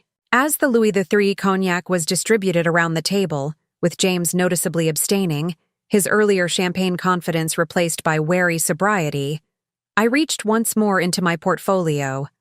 The leather case had become something of a Pandora's box throughout the evening, each withdrawal revealing another layer of James's vulnerability and my methodical preparation. "Before we move forward with discussing the transition details," I said, my voice carrying that blend of warmth and authority I'd perfected over years of steering executive committees without appearing to lead them, "perhaps we should address the financial irregularities that initially drew my attention 3 months ago." James's hand tightened around his water glass. "This isn't an appropriate venue for discussing operational matters," he objected, attempting to re-establish professional boundaries now that they served his interests. "On the contrary," I countered gently, "given that these irregularities involve personal expenses charged to corporate accounts, including several related to your relationship with Olivia, I believe this hybrid personal-professional setting is uniquely appropriate." The color that had drained from James's face earlier now returned in a rush of angry crimson. Beside him, Olivia shifted uncomfortably, clearly uncertain whether she was being implicated in financial impropriety. "I have no idea what you're talking about," James stated flatly, though the tension in his jaw suggested otherwise. I withdrew a slim folder bound with the distinctive blue ribbon used by Blackwood's financial department for confidential reports. The Zurich expenditures from last April would be a logical starting point, I suggested, opening the folder to reveal a detailed expense report. Specifically, the suite at the Bourg au Lac charged to the European marketing budget, despite no marketing activities being conducted during that stay. Olivia's sharp intake of breath was barely audible, but unmistakable. April in Zurich had clearly been significant in their relationship timeline. Business development meetings don't always follow conventional formats, James replied, his corporate doublespeak reflexive even as its ineffectiveness became apparent. The Borolac provides an appropriate setting for high-level discussions with potential European partners. Indeed it does, I agreed pleasantly. Though it's curious that no such partners appear in your calendar for those dates, while Olivia's personal Instagram showed her shopping along the Bahnhofstrasse that same weekend. A remarkable coincidence. The twins exchanged another of their silent communications, raised eyebrows, and a slight tilt of the head that conveyed their synchronized processing of this revelation. They had been raised in the digital age and understood immediately the digital trail their father had failed to consider. "You've been monitoring my social media?" Olivia asked, disbelief momentarily overriding her discomfort. "Not actively," I assured her. But when certain financial anomalies appeared in the European marketing expenditures, a basic digital verification process was the logical next step. Corporate due diligence requires following evidence where it leads. The framing was deliberate, positioning. My investigation as professional rather than personal, as responsible corporate governance rather than jealous surveillance. This distinction was crucial not just for my narrative, but for the legal protections it afforded my actions. Financial anomalies can be explained through proper accounting reviews, James insisted, attempting to regain control of the narrative. If there were legitimate concerns, they should have been raised through appropriate channels. They were, I confirmed, turning to the next page in the report. With CFO Harrison on August 12th, who assured me they would be addressed internally. When no such action materialized by September 5th, I escalated to Gerald Rothman in his capacity as counsel for the Class B shareholders. The precise dates weren't arbitrary. They established a timeline of appropriate corporate procedure, of reasonable attempts to resolve matters through conventional channels before taking more dramatic steps. This chronology would be crucial for the board's comfort with the transition plan and for any subsequent legal challenges James might attempt. Harrison should have informed me of any serious concerns, James countered, though his confident tone had diminished noticeably. He did indicate he would discuss the matter with you, I acknowledged, though his subsequent cooperation with the broader financial audit suggests that discussion may not have been productive. I turned to the next page in the report, where a series of highlighted entries detailed a pattern of personal expenses disguised as business expenditures. The Cartier purchase on Fifth Avenue last Christmas is particularly interesting, I noted, keeping my tone conversational despite the personal implications of the entry. Charged to client appreciation, but delivered to Olivia's apartment according to the courier receipt. Olivia's hand moved reflexively to the diamond bracelet on her wrist, the same bracelet I had noted when she arrived this evening, though I had recognized its origin long before she entered the Gold Crest. Corporate entertainment and relationship management take many forms in our industry, James replied, falling back on the practiced vagueness that had served him in board meetings when specific questions arose about expense allocations. They certainly do, I agreed. Though the board's governance committee has established clear guidelines for distinguishing between legitimate business development activities and personal expenditures, guidelines that were implemented, ironically enough, at your insistence, following the Morrison Hotel's accounting scandal 3 years ago. The reminder of his public stance on corporate ethics, a positioning he had leveraged for considerable industry acclaim while privately disregarding the same standards, struck precisely the note of hypocrisy I had intended to highlight. Thomas, who had maintained a careful neutrality throughout most of the evening, leaned forward slightly. The Morrison situation was different, he objected, offering his brother a temporary lifeline. Ted Morrison was systematically defrauding shareholders through a web of shell companies and falsified contracts. You're absolutely right, I conceded, appreciating the opening he had inadvertently provided, which is why I was particularly concerned when I discovered the Blackwood consulting agreements with Meridian Strategic Services. James went perfectly still, the kind of absolute stillness that indicates not relaxation but its opposite, a coiled tension so complete it manifests as immobility. "Meridian is a legitimate business intelligence firm," he stated, each word carefully measured. "Their services have been valuable for our expansion in competitive markets." "They certainly appear to be a legitimate firm on paper," I acknowledged, turning to the next page in my report. "Though it's curious that their corporate registration lists the same address as Olivia's brother's apartment in Chicago, and that their only client appears to be Blackwood Hospitality Group." The silence that followed was absolute, the kind of silence that occurs when multiple people simultaneously process a revelation with significant implications. "Ryan has a background in market analysis," Olivia offered weakly, her earlier professional confidence evaporating as the contours of the financial scheme became apparent. He has legitimate qualifications." "I'm sure he does," I replied, maintaining the same even tone. "Though his LinkedIn profile still shows him as a personal trainer at Equinox until his sudden career change 18 months ago, coinciding precisely with Blackwood's first payment to Meridian for strategic consulting services.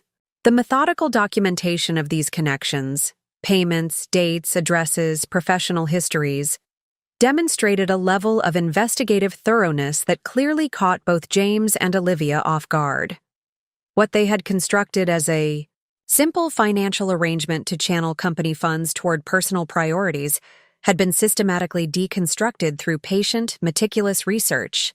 "Corporate structures can be complex," James attempted, though even he seemed to recognize the weakness of this defense. "Meridian's organizational details aren't relevant to the value they've provided."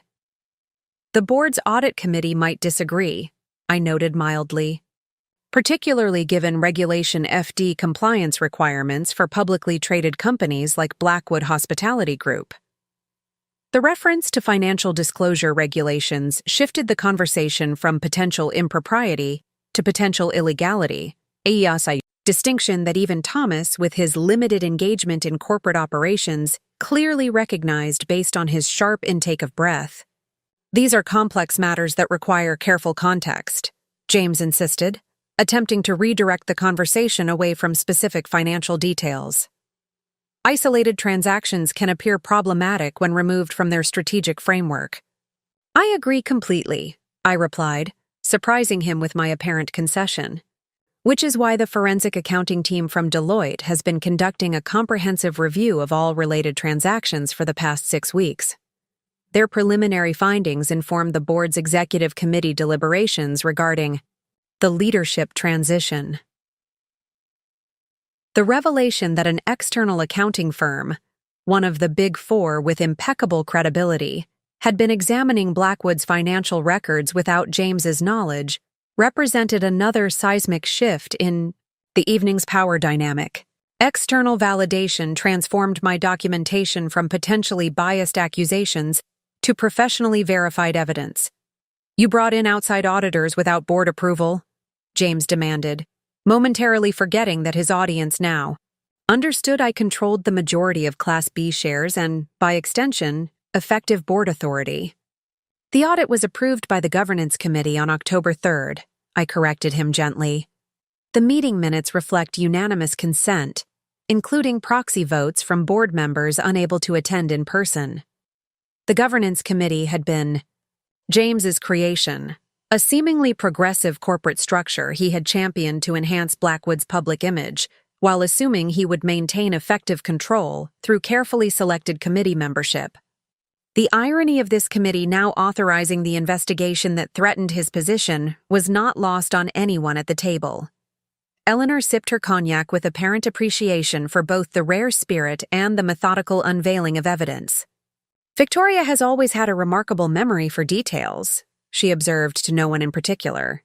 "Dates, figures, connections that others might overlook?" The comment, ostensibly casual, served as another subtle endorsement from the family matriarch, recognizing the very qualities that had enabled me to document James's misconduct so thoroughly.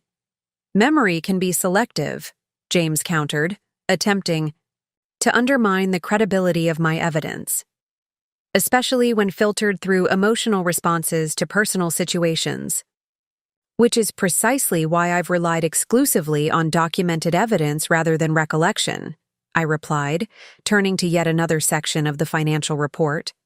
The Barcelona property renovation budget makes for particularly interesting reading.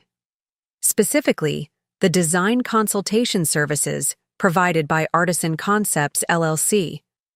Olivia frowned slightly, clearly unfamiliar with this particular element of the financial improprieties. James, however, recognized the reference immediately, a flash of genuine alarm crossing his features before he could suppress it. "Another shell company?" Thomas asked, his previous reluctance to engage now overcome by morbid fascination with the unfolding revelations.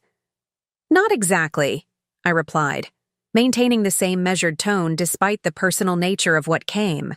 Next. Artisan Concepts is registered to Margot Devereaux, the interior designer James has been working with very closely on several projects over the past 5 years. The deliberate emphasis on very closely conveyed precisely what the financial documentation suggested, that Margot represented not Olivia's predecessor, but her parallel, another relationship conducted under the thin veneer of professional collaboration. Olivia's expression shifted from confusion to dawning comprehension to hurt in rapid succession. The realization that she was neither the first nor the only recipient of James's extramarital attention, clearly landing with considerable force. Professional relationships in our industry often require close collaboration, James attempted, though the defense sounded hollow even to my ears. Margot is a highly regarded designer with unique expertise in luxury hospitality environments. She certainly spends a remarkable amount of time in such environments, I agreed. According to the expense reports, she accompanied you to property inspections in Paris, Rome, and Bali last year alone, all billed to the company at premium consulting rates, plus first-class travel and accommodation expenses. The dispassionate presentation of evidence, dates, locations, expenses, all meticulously documented in the financial reports now circulating around the table, stood in stark contrast to the emotional weight of their implications. I had known about Margot for years, had recognized the pattern long before Olivia entered the picture, but had chosen to focus on the company rather than confront the infidelity. Now that strategic patience was yielding precisely the results I had anticipated when I first began documenting the financial irregularities that served as cover for James's personal indiscretions. The revelation about Margot Devereaux hung in the air like the crystal notes of fine glassware after a toast. Resonant, lingering, impossible to ignore. Olivia's earlier composure had fractured visibly, her professional mask slipping to reveal the personal hurt beneath. James alternated between attempting to comfort her with awkward pats on her arm and shooting daggers at me with his eyes, as though I were the transgressor for revealing his pattern of infidelity rather than he for engaging in it. "Perhaps," Eleanor suggested delicately. "This would be an appropriate moment for a brief intermission. Olivia might appreciate a moment of privacy." The suggestion was perfectly pitched, compassionate toward Olivia while simultaneously providing a strategic pause in the proceedings. I nodded my agreement, recognizing the wisdom in Eleanor's timing. "Of course," I said. "The Goldcrest Lounge has been reserved for our exclusive use this evening, if anyone would like to step away from the table momentarily." As the family began to rise, Olivia almost too quickly, clearly eager to escape the scrutiny of those around her, I remained seated, my posture as composed as it had been throughout the evening. James hesitated, caught between following Olivia and remaining to attempt damage control with the family. "You should go with her, James," I suggested quietly. "She shouldn't be alone right now." The directive, framed as consideration for Olivia, left him little choice but to follow her from the dining room. Thomas and Vivian also excused themselves, heading toward the lounge area with the careful step of people traversing an emotional minefield. Only the twins remained, settling back into their seats across from me with identical expressions of fascinated calculation. "How long have you been planning this, Mom?" Audrey asked as soon as we were alone, her tone balanced between admiration and unease. I considered her question carefully. My daughters deserved honesty, but they also deserved to understand the strategic thinking that had guided my actions. "The specific sequence of tonight's revelations has been in development for 3 months," I acknowledged, but the groundwork was laid much earlier. "The Class B shares," Amelia intuited immediately.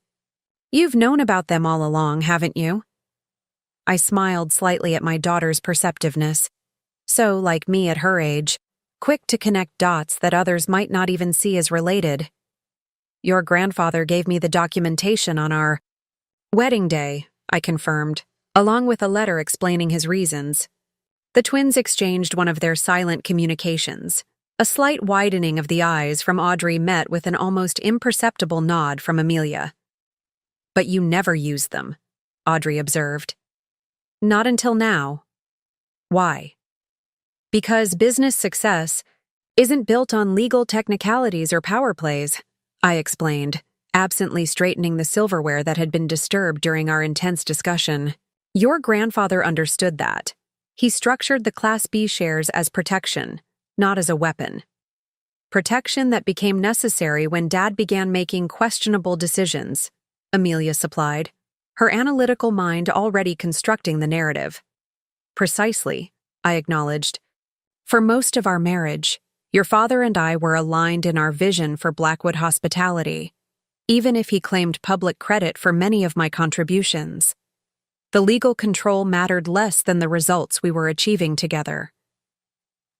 "But something changed," Audrey prompted, leaning forward slightly. I nodded, appreciating her perception.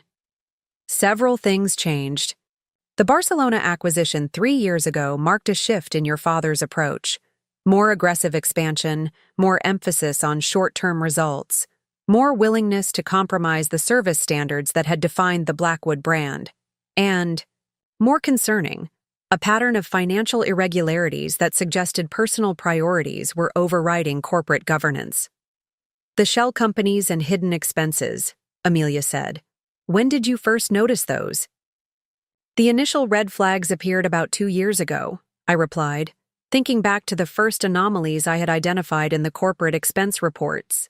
Small discrepancies that might have been overlooked if I hadn't been so thoroughly familiar with every aspect of the company's operations. Nothing dramatic at first. Unusual consulting fees, travel expenses that didn't align with known business activities, property renovation budgets with vague allocation categories. "And you documented everything," Audrey stated rather than asked, knowing my methodical nature.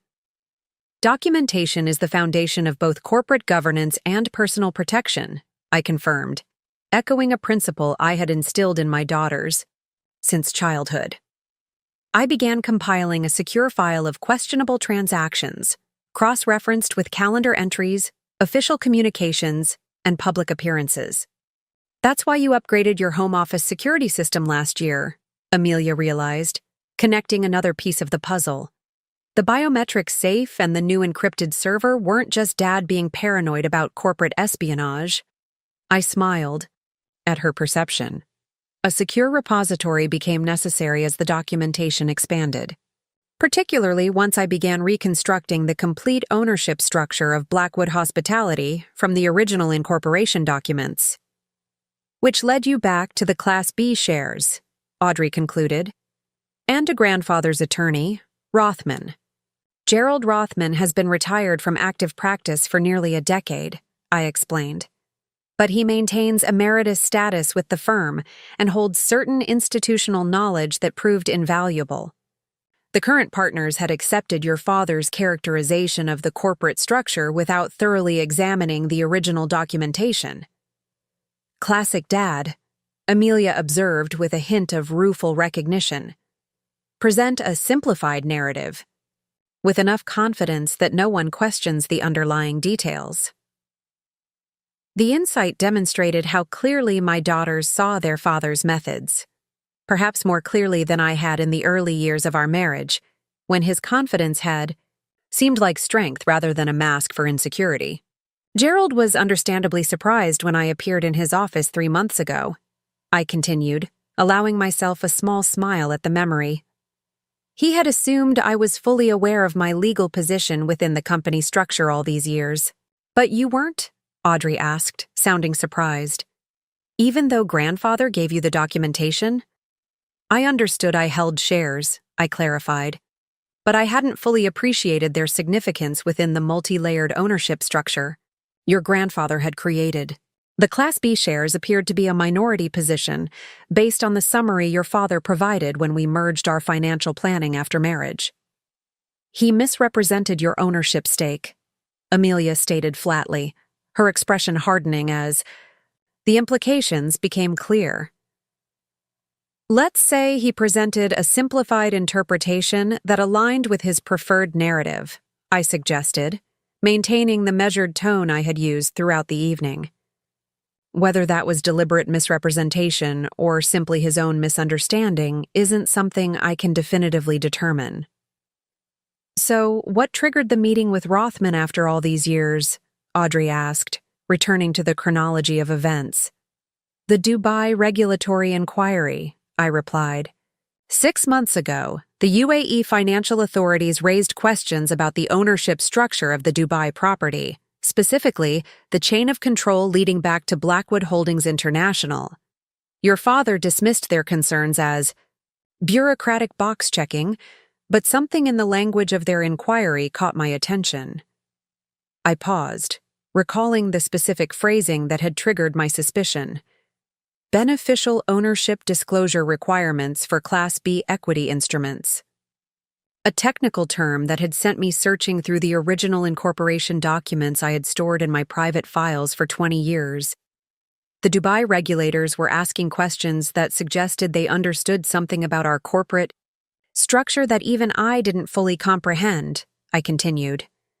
So I decided to educate myself thoroughly before the situation escalated further. And that led you to Rothman, Amelia concluded. I nodded. Gerald not only confirmed my controlling interest through the Class B shares, but also revealed the additional protections your grandfather had built into the corporate charter, protections specifically designed to prevent any future CEO, including his son, from circumventing the governance structure without proper authorization. Which Dad had been systematically trying to do, Audrey intuited. For several years, I confirmed.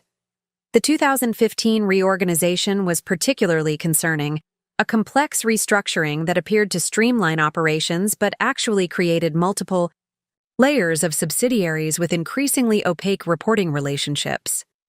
Designed to obscure financial irregularities, Amelia suggested, her business studies at Princeton clearly informing her analysis. Among other things, I agreed. But what your father didn't realize, what Matthews either missed or deliberately overlooked, was that the original charter contained specific provisions requiring Class B shareholder approval for any substantive changes to the corporate structure. Provisions Dad never bothered to read, Audrey concluded with a slight shake of her head, or believed were effectively neutralized through the various reorganizations he had implemented, I added. Gerald's assessment was quite clear. Despite the complex web of subsidiaries and management companies your father had created, ultimate control still resided with the Class B shares. Shares that had been registered in my name since our wedding day. The twins absorbed this information with the focused attention that had characterized their academic careers. I could almost see them reconstructing the corporate architecture in their minds, identifying the critical junctures where legal reality diverged from their father's carefully constructed narrative. So, when did the surveillance start? Amelia asked, returning to the practical elements of my preparation. The photos of Dad and Olivia at the obstetrician. I engaged Kimball Security Consultants 3 months ago, I replied, naming the discreet but highly regarded firm that specialized in corporate intelligence rather than matrimonial investigations. After identifying a pattern of unusual expenses connected to a new marketing director, who seemed to accompany your father on an unusual number of international trips. Kimball is top tier, Audrey noted with approval. Corporate rather than personal. Smart framing. Her recognition of the strategic positioning confirmed what I had long suspected. My daughters had inherited not just my analytical abilities, but my understanding of how narratives shaped outcomes.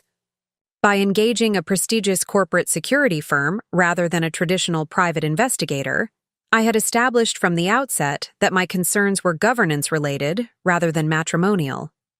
The surveillance was limited and specifically targeted, I clarified. Focused on activities that involved potential misuse of corporate resources or conflicts of interest. The pregnancy was an unexpected development, though it explained certain accelerated timeline elements in your father's planning. He needed to establish his new narrative before the baby arrived, Amelia theorized. New wife, new heir, clean, break from the past while maintaining control of the company. That appears to have been the strategy, I agreed, though it required several assumptions that proved incorrect, most critically, the assumption that his control of Blackwood hospitality was secure. So the photos from Kimball confirmed the affair with Olivia, and the financial documentation revealed Margot and probably others, Audrey summarized. But when did you start working with the board members behind Dad's back? I didn't approach the board until I had completed a comprehensive assessment of the company's true legal and financial position, I explained. The first 6 weeks were dedicated to reconstructing the actual corporate structure with Gerald's assistance, identifying the discrepancies between legal reality and your father's representations, and compiling documentation of the most concerning financial irregularities. And only then did you start building your coalition, Amelia concluded, recognizing the methodical approach. Coalition building wasn't necessary, I corrected gently. The legal reality of the Class B shares gave me the authority to act unilaterally if required. But effective corporate governance isn't about exercising raw power. It's about establishing legitimate authority through proper process. I wanted the transition to be orderly, transparent, and legally unassailable, which meant bringing in key board members, external auditors, and legal counsel, Audrey supplied, connecting the strategic elements. Precisely, I confirmed. The initial conversations with selected board members were framed as governance reviews rather than challenges to leadership. The external audit was positioned as regulatory compliance preparation. Each step was constructed to be defensible, on its own merits, independent of any personal grievances. The perfect corporate takeover disguised as routine governance, Amelia mused, a note of admiration creeping into her voice. Dad never saw it coming because he was looking for emotional reactions rather than strategic positioning. Their understanding of the sophisticated interplay between personal and professional elements in my approach confirmed what I had always known about my daughters. They possessed not just intelligence, but wisdom beyond their years. The legacy of the Blackwood Empire would be secure in their hands, regardless of what transpired with their father or his unborn son. Your grandfather would be proud of your insights, I told them softly. He built this company on the principle that long-term success requires both strategic vision and ethical foundation, elements your father increasingly sacrificed in pursuit of short-term gains and personal gratification. If you're still with me on this journey through what might be the most dramatic Thanksgiving dinner in Blackwood family history, I want to take a moment to thank you. Sharing this story isn't easy, but your support means everything as I navigate this new chapter of my life. I've received thousands of messages from women who've faced similar betrayals, perhaps not with the same high financial stakes, but with the same fundamental breach of trust that shakes you to your core. The moment you realize that the narrative you've accepted about your relationship has been carefully constructed to keep you in a role that serves someone else's interests. Many of you have asked how I maintained such composure throughout this confrontation. The truth is, preparation isn't just about gathering evidence or securing legal positions. It's about emotional readiness. By the time James walked into that dining room with Olivia, I had already processed my grief for the marriage I had already accepted that the partnership I believed in existed only in my imagination. If you're currently struggling with betrayal or deception in your own life, remember that your response doesn't need to be immediate. Strategic patience isn't weakness, it's wisdom. Take the time to understand your true position, to gather your resources, and to plan your path forward with clarity rather than clouded by emotion. Hit subscribe if you'd like to follow my journey as I transition from being Mrs. Blackwood to becoming the woman I was always meant to be. Not defined by my marriage, but by my vision, my values, and my ability to build something meaningful that will outlast any personal betrayal. Tomorrow I'll be sharing the specific financial protection strategies that saved me from being vulnerable when my marriage collapsed. Tactics any woman can implement regardless of her current financial situation. Knowledge is power, and I want every one of you to be as empowered as possible. Now, let's return to the Goldcrest dining room, where the family was about to reconvene after a brief but consequential intermission. When the family returned to the dining room, the energy had shifted noticeably. Olivia's earlier poise had crumbled entirely, her makeup slightly smudged despite obvious attempts to repair it. James's controlled anger had transformed into something more desperate, the look of a man watching his carefully constructed world disintegrate and frantically searching for structural supports that no longer existed. Thomas and Vivian resumed their seats with the careful neutrality of those who recognize they're witnessing a historic family shift but remain uncertain of their place within the new order. Eleanor, by contrast, carried herself with the quiet confidence of someone whose long-held private assessments had finally been validated publicly. "I hope everyone is feeling somewhat refreshed," I offered as the staff subtly readjusted place, settings and topped-off water glasses. "Perhaps we should move our discussion toward practical next steps." James remained standing, his hands gripping the back of his chair with enough force to whiten his knuckles. "Before we continue this ambush," he began, his voice tight with barely contained fury, "I'd like to understand exactly what you hope to accomplish, Victoria. What is your endgame here?" The question revealed how fundamentally he had misunderstood both my motivations and my strategy. Even now, facing incontrovertible evidence of his financial improprieties and the legal reality of my controlling interest, he still framed the situation as a personal attack rather than a governance correction.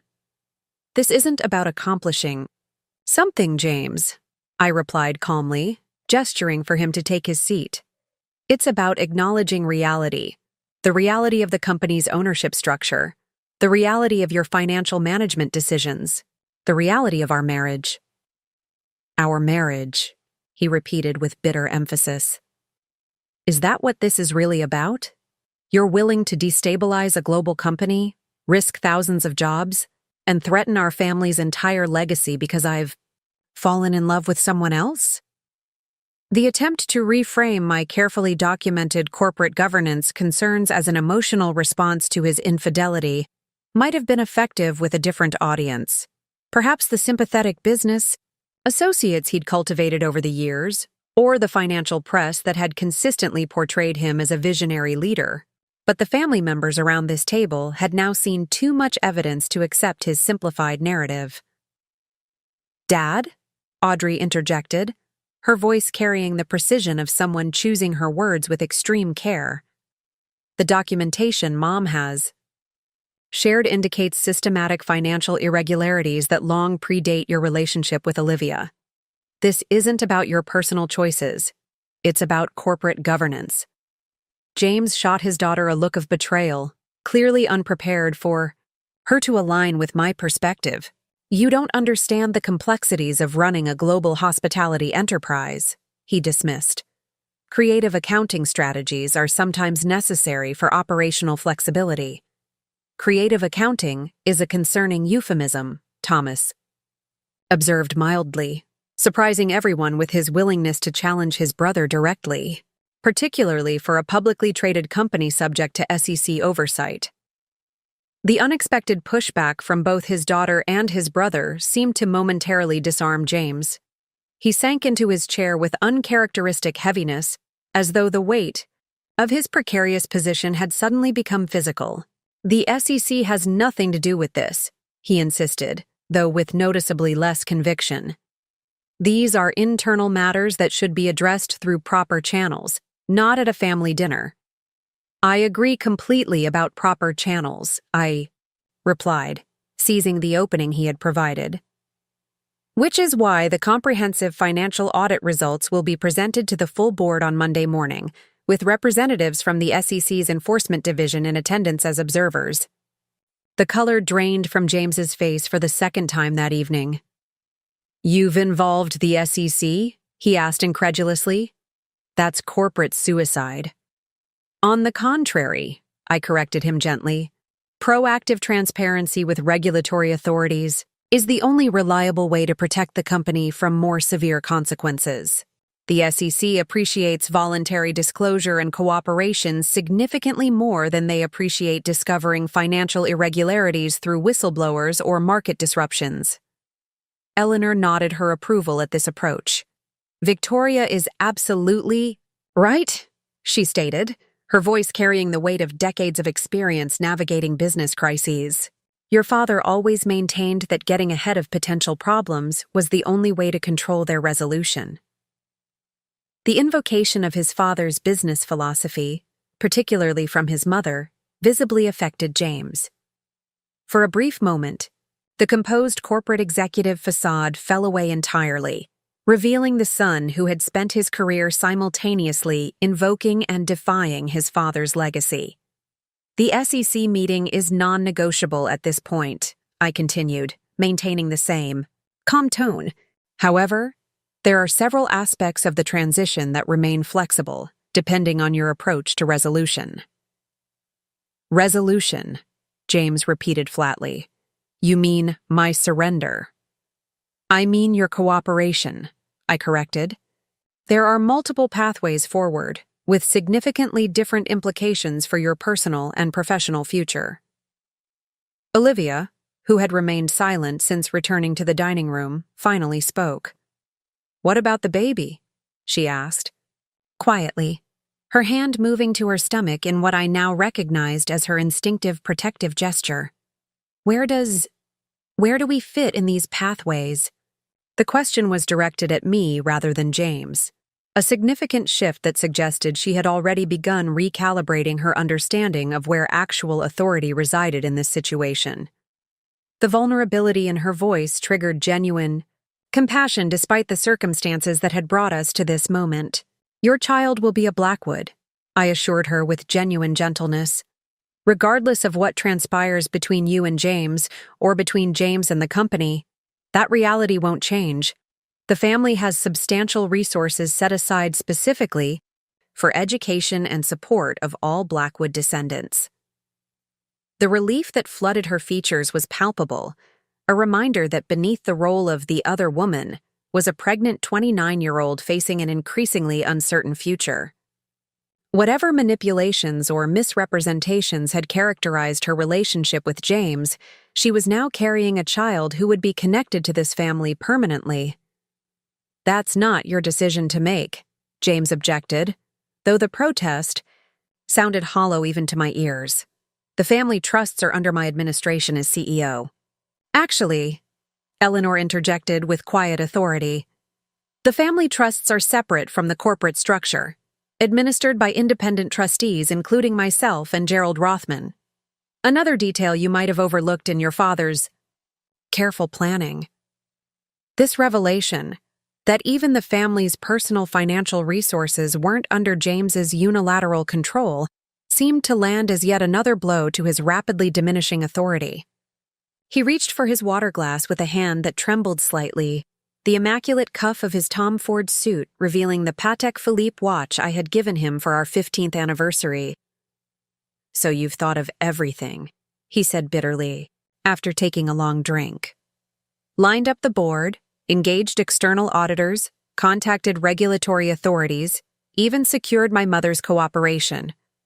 The perfect corporate coup. Not a coup, I corrected him one final time. A correction, a necessary realignment of governance with legal reality, something that should have happened years ago but didn't because I trusted you to honor the spirit of our partnership even if you didn't always acknowledge my contributions publicly. The simple truth of this statement hung in the air between us. The acknowledgement that I had allowed his fiction to persist for years out of loyalty, love, and perhaps my own comfort with operating in the shadows. His betrayal hadn't just been his affair with Olivia. It had been his systematic devaluation of my role in building the empire he claimed as exclusively his own. "What happens Monday?" Thomas asked, bringing the conversation back to practical concerns. "After the SEC meeting and the board presentation?" "The board will vote on the leadership transition plan," I replied, turning to address his question directly. "The current proposal includes James transitioning to a non-executive chairman role focused on client relationships and industry representation, with day-to-day operations shifting to a new executive team." "You mean to you?" James interjected. "No," I contradicted him mildly. "Not to me. To a new CEO selected by the Executive Search Committee, with my input as controlling shareholder, but not my direct involvement. I'll be focusing on strategic development and brand evolution, areas where my expertise has always been strongest." This detail, that I wasn't positioning myself to replace him despite having the authority to do so, seemed to genuinely surprise James. He had assumed, as he always did, that power once secured would be wielded in the most direct and self-serving manner possible. My more nuanced approach to corporate leadership once again highlighted the fundamental differences in our perspectives. "And if I refuse this generous arrangement?" he asked, sarcasm dripping from the word generous, the same tone he had used earlier when describing his planned divorce settlement for me. "Then the board receives the complete findings of the forensic audit rather than the executive summary," I replied evenly. "The SEC is provided with full documentation of all identified irregularities, rather than the selected concerns we've agreed to address proactively, and your termination for cause is accompanied by potential legal actions related to fiduciary breach and financial mismanagement." The clinical precision of these potential consequences, delivered without anger or triumph, seemed to finally penetrate James's defensive shell. For perhaps the first time that evening, he appeared to truly grasp that his options had narrowed to a choice between difficult but manageable consequences, or potentially devastating ones. "So that's it," he said quietly. 20 years of building this company, and you're prepared to destroy everything if I don't accept your terms.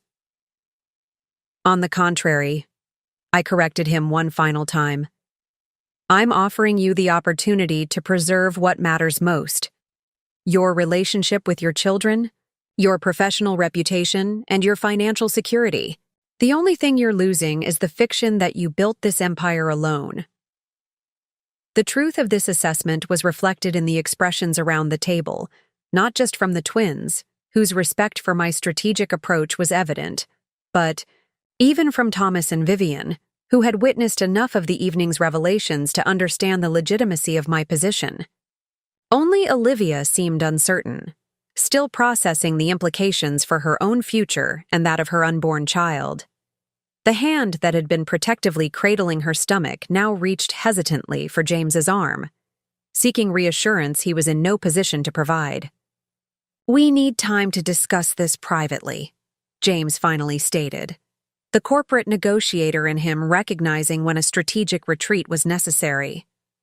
"Of course," I agreed, signaling to the staff who had been maintaining a discreet presence throughout the confrontation. Perhaps coffee and dessert should be served in the library. James and Olivia might appreciate some time alone in the West drawing room. The Goldcrest's impeccable service team moved immediately to implement these directions, a reminder of the operational excellence I had instilled throughout the Blackwood properties over the years. Excellence that would continue under new, leadership, preserved and enhanced rather than compromised by the financial shortcuts James had increasingly employed. As the family prepared to move to the library for the traditional Thanksgiving dessert course, I remained seated for a moment, allowing myself a brief acknowledgement of what had been accomplished. Not revenge, though the satisfaction of seeing James finally recognize my true role was undeniable, but restoration. A restoration of proper governance, of financial integrity, and of the legacy his father had entrusted to us both 20 years ago. The Blackwood Empire wouldn't collapse with James's demotion. It would flourish under more ethical and transparent leadership. The family wouldn't fracture from this confrontation. It would recalibrate around a more accurate understanding of its own dynamics and history. And I wouldn't be relegated to a decorative footnote with a generous settlement and ceremonial foundation role. I would finally occupy the position I had earned through 2 decades of vision, strategy, and unwavering commitment to excellence. Sometimes, I reflected as I finally rose to join the others, the most perfect revenge isn't destruction at all. It's simply the revelation of truth that has been there all along, waiting for the right moment to emerge.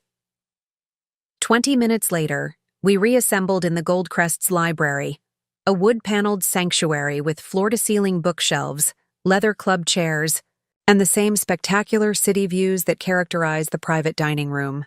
The space had been transformed for dessert service, with the central table arranged with an artful display of traditional Thanksgiving desserts, pumpkin and pecan pies, maple creme brulee, and the signature Blackwood spiced apple tart that had become a favorite among hotel guests. James and Olivia were the last to join us, having taken full advantage of their private time in the West drawing room. When they entered, I immediately noted the shift in James's demeanor. The desperate, cornered energy that had characterized his final moments in the dining room had been replaced by something more composed, more calculated. He had regrouped during the intermission, and the corporate strategist I had observed in countless negotiations over the years was once again visible beneath the surface. "Victoria," he began as he guided Olivia to a seat near the fireplace, "I believe we may have allowed emotions to overshadow practical considerations this evening. Perhaps we should continue our discussion tomorrow, after everyone has had a chance to reflect more calmly." The attempted redirection was classic James, reframing confrontation as emotional to suggest it was therefore less legitimate, while positioning a delay as the reasonable approach of a measured decision-maker. It was a tactic I had seen him employ successfully in boardroom standoffs countless times over the years. "I appreciate your concern for everyone's emotional well-being," I replied pleasantly, accepting a slice of apple tart from the server. "But I'm afraid the timeline we're working with doesn't accommodate further delays. The board presentation is scheduled for 9 a.m. Monday, with SEC representatives arriving at 8:30 for preliminary discussions." James nodded as though he had expected this response, settling into one of the leather armchairs with a casualness that appeared deliberate rather than natural. "Yes, you've made the regulatory involvement quite clear. However, I've been giving the situation further thought, and I believe there's an angle we haven't fully considered." The studied confidence in his tone caught the attention of everyone in the room. Even Eleanor, who had been quietly discussing something with Thomas near the bookshelves, turned to observe this new development. "I'm always open to thoughtful analysis," I responded, genuinely curious about what approach he had formulated during his brief reprieve. James leaned forward slightly, a gesture he typically employed when delivering what he considered a winning argument. "The Class B shares and their voting rights are certainly a fascinating legal artifact from my father's era," he began, his tone carrying that blend of condescension and confidence that had characterized his corporate pronouncements for decades. "However, their practical applicability is limited by several subsequent corporate reorganizations, particularly the 2018 International Holding Company restructuring." I maintained my neutral expression, though internally I noted his tactical shift. Rather than challenging the existence or original intent of the Class B shares, He was now focusing on their current enforceability, a more nuanced and potentially more effective approach. The 2018 restructuring, I acknowledged, allowing him to develop his argument. Precisely, he continued, gaining momentum from what he perceived as my uncertainty. When we established Blackwood Global Holdings as the parent entity for our international operations, all subsidiary voting structures were harmonized under the new Cayman Islands jurisdiction. The board approved the reorganization unanimously, including proxy votes from absent members. The twins exchanged one of their silent communications. A raised eyebrow from Audrey met with a slight head tilt from Amelia. They had clearly identified the strategic direction of their father's argument, even if they didn't yet know how I would counter it. The documentation was quite comprehensive, James continued, reaching for his coffee with the relaxed gesture of someone who believed he had regained control of the narrative. Over 300 pages of legal framework, establishing the new governance structure, all properly filed and executed. The confidence in his voice had grown with each sentence, the corporate equivalent of a poker player who believes his opponent is bluffing and has now decided to call that bluff. 327 pages to be precise, I confirmed mildly, with the key provision regarding Class B shareholder rights appearing on page 294, Section 17, 3, Paragraph C. The momentary flicker of uncertainty in James's eyes was barely perceptible, quickly masked by his practiced corporate facade. He hadn't expected me to know the exact location of the relevant provision, a detail that suggested I might understand the 2018 restructuring more thoroughly than he had assumed. The harmonization provision, he stated, though his tone carried slightly less conviction than before. That's correct, I agreed pleasantly. The provision that specifically states, and I quote, "Nothing in this reorganization shall be construed to modify, diminish, or otherwise affect the special voting rights and privileges accorded to Class B shareholders under the original incorporation, documents of Blackwood Hospitality Group, which shall remain in full force and effect regardless of domicile or jurisdictional transfer of any subsidiary or holding entity." The precise legal language hung in the air between us, its implications unmistakable. Far from eliminating the Class B shareholder rights, the 2018 reorganization had explicitly preserved them, a fact buried deep within the document's technical language, but nonetheless legally binding. James's expression remained composed, though the hand holding his coffee cup tightened noticeably. "That's one interpretation of a highly technical provision," he countered. "Matthews has a different reading of the legal implications." "I'm sure he does," I acknowledged. However, Gerald Rothman consulted with 3 independent corporate governance specialists, including Judge Carlton's former clerk, who all confirmed the preservation of Class B rights. Their formal opinions are included in the board presentation, materials for Monday. The mention of multiple expert opinions, particularly one connected to the notoriously strict corporate governance judge, visibly impacted James's confidence. He set down his coffee cup with careful precision, the gesture of a man recalculating his position.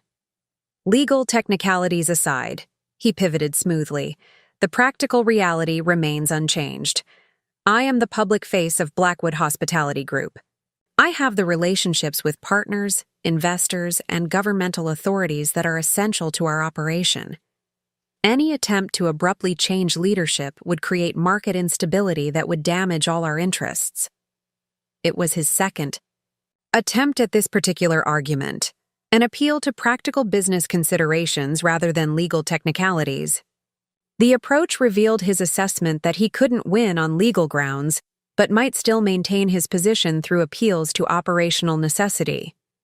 The market impact of leadership transitions is certainly a legitimate concern, I agreed, allowing him this point, which is why the transition plan includes a 6-month period, during which you would remain as non-executive chairman, maintaining key relationship continuity while the new executive team establishes operational control. The The revelation that I had already accounted for this concern and incorporated a solution into the transition plan seemed to momentarily stall his momentum. He reached for his water glass, using the moment to recalibrate his approach. The board may have concerns about the timing, he suggested, attempting a new angle. Q1 is our strongest booking period for the European properties, and the Singapore expansion is at a critical phase. Disrupting leadership during these key initiatives carries significant risks. The board has already reviewed the timing considerations, I informed him. In fact, they specifically recommended accelerating the transition to complete the most disruptive elements during Q4, before the peak booking season begins. CFO Harrison provided a detailed risk assessment that supported this timeline. Each countermove seemed to further erode James's confidence, though his expression remained carefully neutral. Olivia watched this exchange with increasing concern, her earlier emotional distress now giving way to practical anxiety about their future. "Let's set aside governance issues momentarily," James suggested, attempting yet another tactical shift. "There are personal and family considerations that shouldn't be overlooked. The twins' graduation is approaching. Eleanor's health hasn't been robust this year, and of course there's Olivia's pregnancy to consider." The attempt to leverage family concerns, particularly his mother's health, which had been stable for months after a minor procedure earlier in the year, revealed his growing desperation. He was cycling through tactics, searching for any leverage point that might help him regain control of the situation. "Family considerations are indeed paramount," I agreed, turning slightly to include Eleanor in my response. "Which is why I've been consulting with Eleanor weekly throughout this process, ensuring that any transition plan prioritizes family stability alongside corporate governance." Eleanor nodded her confirmation, effectively neutralizing James's attempt to position himself as the family protector. "Victoria has been exceptionally thoughtful about the personal implications," she stated, firmly. "Far more so than others who have made significant life changes without consulting family members." The pointed reference to James's relationship with Olivia, initiated and advanced without any family discussion until tonight's dramatic announcement, landed with precision. Even James winced slightly at his mother's implicit rebuke. Reaching for an apple tart with studied casualness, he made one final attempt to project confidence. "The international regulatory environment creates additional complexities," he observed. "Our Middle Eastern partners, in particular, have certain expectations regarding corporate leadership and continuity. The Dubai property could face significant challenges under new management." It was a clever pivot, invoking the same Dubai regulatory concerns that had initially triggered my investigation, but framing them as an argument for maintaining his leadership rather than examining the ownership structure more carefully. "As it happens," I replied, "I met with Sheikh Abdullah personally last month during my visit to the Dubai property. He expressed full confidence in the Blackwood brand regardless of specific executive leadership, contingent only on maintaining our service standards and financial commitments." James froze midway through a bite of his tart, genuine shock momentarily breaking through his composed facade. "You met with Abdullah? When? How?" "During the Women in Global Hospitality conference," I explained. "The Sheikh's sister, Princess Noor, was a keynote speaker, and she arranged the meeting after learning of my interest in discussing the property's performance metrics." The revelation that I had established direct contact with one of their most important international partners, circumventing James's carefully guarded relationship monopoly, clearly rattled him more than any previous disclosure. For decades, he had positioned himself as the indispensable relationship manager for key Blackwood partnerships, particularly in conservative markets where he assumed my gender would be a disadvantage. Abdullah would never. He began, then stopped himself, recognizing too late that challenging my account would only underscore how thoroughly he had underestimated my capabilities and connections. Sheikh Abdullah was particularly impressed With my knowledge of Islamic finance structures, I continued, pressing the advantage his momentary lapse had provided. We had quite an illuminating discussion about alternative compliance approaches for the new wing's funding mechanism. Thomas cleared his throat softly, drawing attention from this increasingly one-sided exchange. It seems Victoria has addressed all the practical concerns regarding the transition, he observed mildly. Perhaps it's time to discuss the specific terms being offered? The suggestion, coming from his brother rather than from me, appeared to finally puncture James's facade of confidence. His shoulders slumped slightly as he set aside his dessert plate, the pretense of casual unconcern no longer sustainable. Fine, he conceded, his tone now clipped and businesslike. What exactly are you proposing? The shift was subtle but unmistakable. From challenging my authority to negotiate to acknowledging that negotiation was his only remaining option. He hadn't expected me to know the exact location of the relevant provision, a detail that suggested I might understand the 2018 restructuring more thoroughly than he had assumed.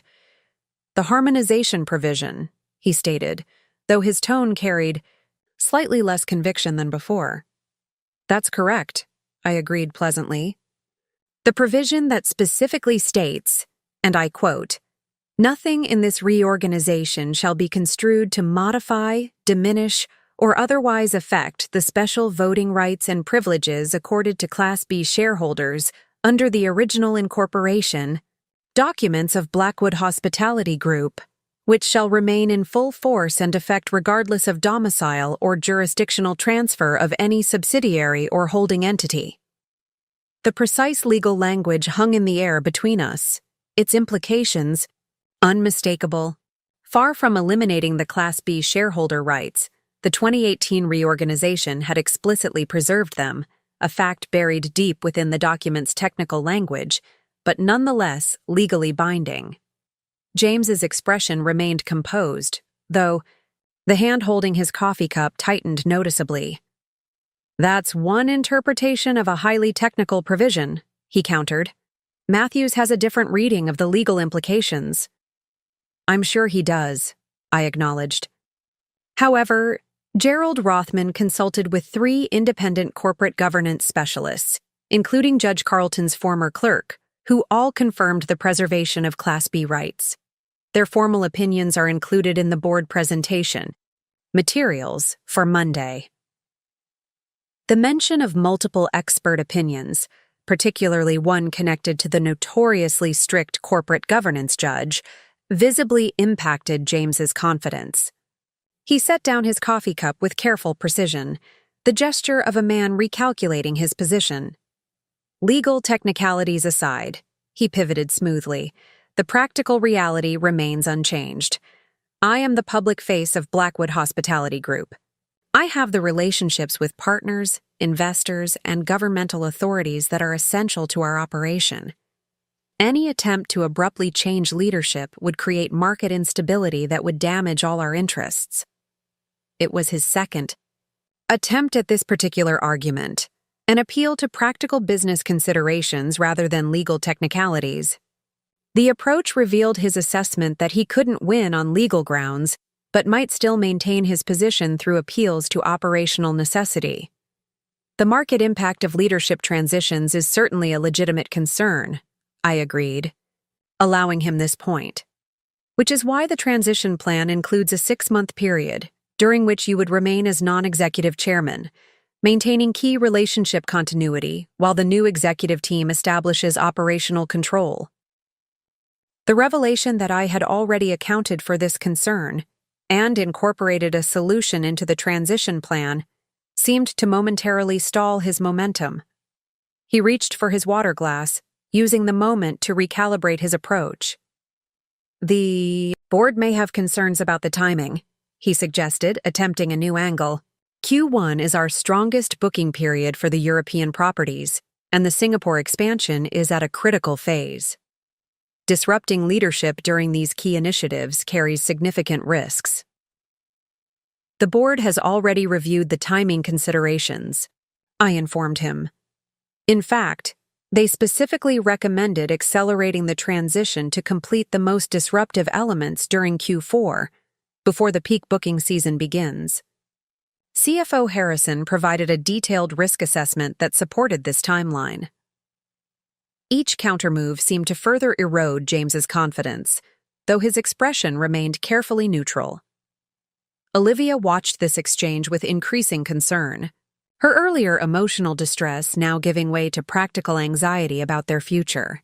"Let's set aside governance issues momentarily," James suggested, attempting yet another tactical shift.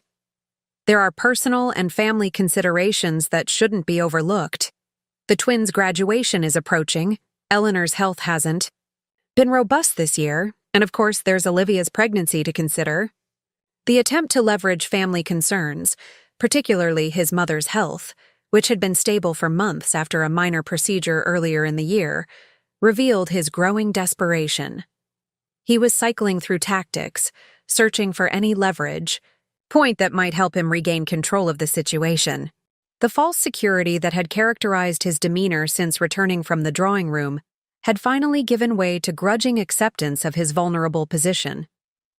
I nodded slightly to Eleanor, who had been my sounding board throughout the development of the transition plan.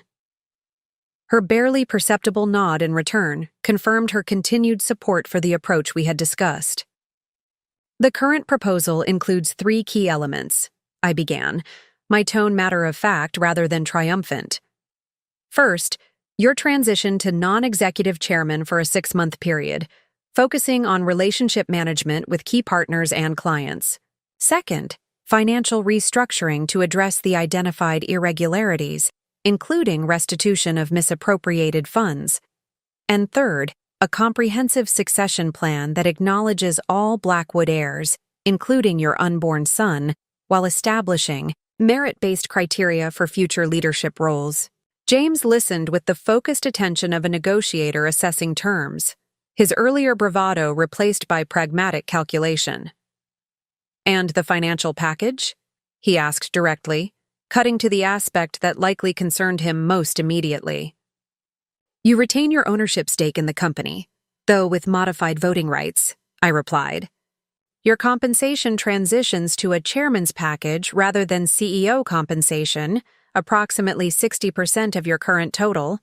The family trust distributions remain unchanged, and all legitimate personal assets are unaffected." The terms were deliberately designed to be acceptable if not generous, financially significant but not punitive. My goal had never been to destroy James personally or professionally, but to correct the governance issues that threatened the company's long-term stability while establishing appropriate consequences for his misconduct. "And the alternative?" he asked, though his tone suggested he already anticipated the answer. "Full disclosure to regulatory authorities, termination for cause, potential legal actions for fiduciary breach, and public disclosure of all documented improprieties." I stated simply, "I don't recommend that path, James. It serves neither the company's interests nor the family's." The stark contrast between the two options hung in the air between us, a negotiated transition that preserved dignity and financial security versus a public corporate execution that would destroy both. Even in his current state of diminished leverage, I was offering him a choice that respected his contributions while establishing appropriate accountability. The calculated gamble I had made in Olivia's presence began to pay dividends as she leaned toward James, her hand on his arm and her expression anxious. "James," she said softly, though not softly enough to prevent others from hearing, "we need to think about the baby, about our future." Her concern was genuine and entirely understandable, suddenly facing the prospect of building a life with a partner whose financial and professional standing might be dramatically reduced from what she had anticipated. Pregnancy that had given her leverage in their relationship now created urgency around securing the most stable possible arrangement. James glanced at her, then back at me, the final vestiges of his false security crumbling under the weight of practical reality.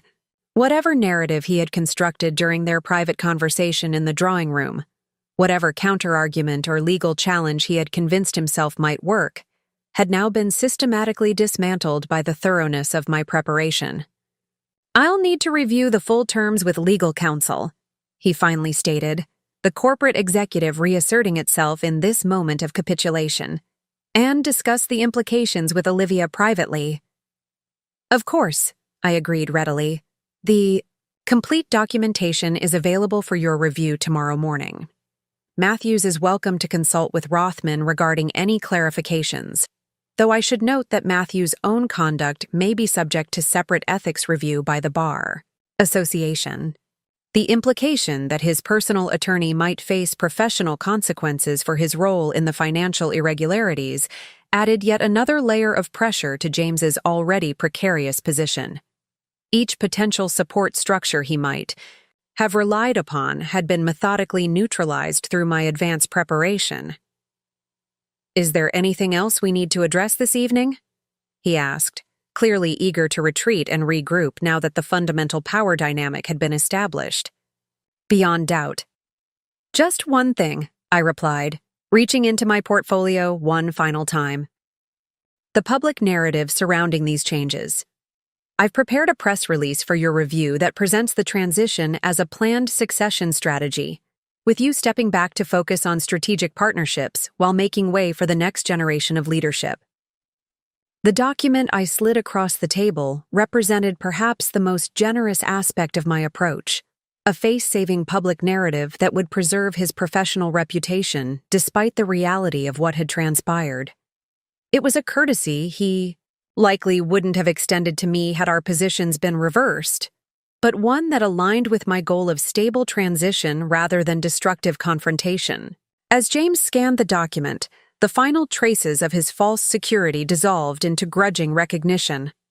I had outmaneuvered him completely, legally, operationally, and now narratively, leaving him no viable alternative to the path I had constructed. "We appear to be at an impasse that isn't actually an impasse," he observed with a trace of his old dry humor. "You've thought of everything." "Not everything," I corrected him gently. "Just everything that matters for ensuring the company's future and the family's well-being, which should have been our shared priority all along." The library had fallen into a contemplative silence as James processed the comprehensive defeat of his position. The only sounds were the gentle clink of dessert forks against fine china and the subtle crackle of the fireplace that cast a warm glow across the book-lined walls. This momentary pause was interrupted by a discreet knock at the door, followed by the entrance of the Goldcrest's night manager. "Excuse the interruption, Mrs. Blackwood," he said with a slight bow, "but Mr. Rothman has arrived as scheduled. Shall I show him in?" James's head snapped up, his expression shifting from resignation to renewed alarm. "Gerald Rothman is here? Now?" I nodded calmly to the night manager. "Yes, please show him in, Michael, and perhaps bring a fresh pot of coffee and another setting for dessert." As the manager withdrew, James leaned forward with renewed intensity. "You invited my father's attorney to our family Thanksgiving? This goes beyond corporate maneuvering, Victoria. This is ensuring that all necessary legal counsel is available as we finalize our understanding," I interrupted smoothly. "Gerald has been instrumental in reconstructing the original ownership structure and validating the current legal position. His presence tonight ensures we can address any remaining questions without delay." Before James could object further, the library doors opened again to admit Gerald Rothman, a tall, distinguished man in his late 70s, impeccably dressed. In a tailored charcoal suit, despite the holiday and late hour. His silver hair and wire-rimmed glasses gave him the appearance of a distinguished academic rather than a corporate attorney, though his reputation in legal circles was legendary. "Good evening, everyone," he greeted with the quiet confidence of someone comfortable in any room. "I apologize for interrupting your family gathering, but Victoria suggested my presence might be useful at this juncture." Eleanor rose immediately, crossing the room to embrace him warmly. Gerald, it's been far too long. How is Margaret? Thriving, thank you, he replied with genuine warmth. She sends her regards and hopes you'll join us for the Symphony Gala next month. The easy familiarity between Eleanor and Gerald revealed a relationship that had clearly continued long after his official retirement from active representation of Blackwood interests. Another detail James appeared not to have known based on his expression of surprised displeasure. "Mother," he began with barely concealed irritation. "Perhaps personal social plans could wait for a more appropriate moment." "Of course, dear," Eleanor agreed mildly, though the slight arch of her eyebrow conveyed volumes about her assessment of her son's attempt to control the situation. "Gerald is here on business after all." As Gerald settled into an available armchair with the relaxed posture of someone entering familiar territory, I made the necessary introductions for those who hadn't previously met him, primarily Olivia, who watched the elderly attorney with the wary assessment of someone trying to determine whether he represented a threat or potential ally. "Mr. Rothman was your grandfather's closest friend and legal advisor," I explained to the twins, though they had met him several times in their childhood. "He drafted the original incorporation documents for Blackwood Hospitality Group and has maintained an advisory role throughout its development." "A role I thought had concluded nearly a decade ago," James observed pointedly. Gerald smiled slightly as he accepted a cup of coffee from the server. "Semi-retirement has its advantages, James. It allows one to be selective about which matters warrant attention." He turned to address the room more broadly. "When Victoria approached me 3 months ago with questions about the original corporate structure, I was admittedly surprised. Those documents had gathered considerable dust since your father's passing." "As I've explained to Victoria," James interjected, attempting to establish his narrative before Gerald could continue. "Subsequent reorganizations have substantially modified the original corporate structure. The practical enforceability of those early arrangements is highly questionable." Gerald's expression remained pleasant, though a certain sharpness entered his gaze. "Actually, that's precisely why Victoria's initial questions were so intriguing. Your father anticipated potential future attempts to circumvent his intentions, which is why he incorporated multiple reinforcing provisions throughout the corporate charter. From his briefcase, Gerald withdrew a leather-bound document that showed signs of age, but had clearly been meticulously preserved. "The original incorporation documents make for fascinating reading," he commented, placing the volume on the coffee table. "Particularly Article 4, Section 12, which explicitly states that any amendment or reorganization affecting the Class B shares requires not simply board approval, but specific written consent from the registered Class B shareholders. Which was never obtained for any of the reorganizations," I added quietly, though the implication was already clear to everyone in the room. "Precisely," Gerald confirmed with a slight nod. "Neither the 2015 restructuring nor the 2018 International Holding Company reorganization included the required Class B shareholder consent forms, an oversight that renders those changes legally questionable as they pertain to control rights, though operational aspects remain valid." The clinical legal assessment delivered in Gerald's measured tones carried a weight that my earlier assertions had not, the authoritative confirmation from the very attorney who had drafted the original provisions.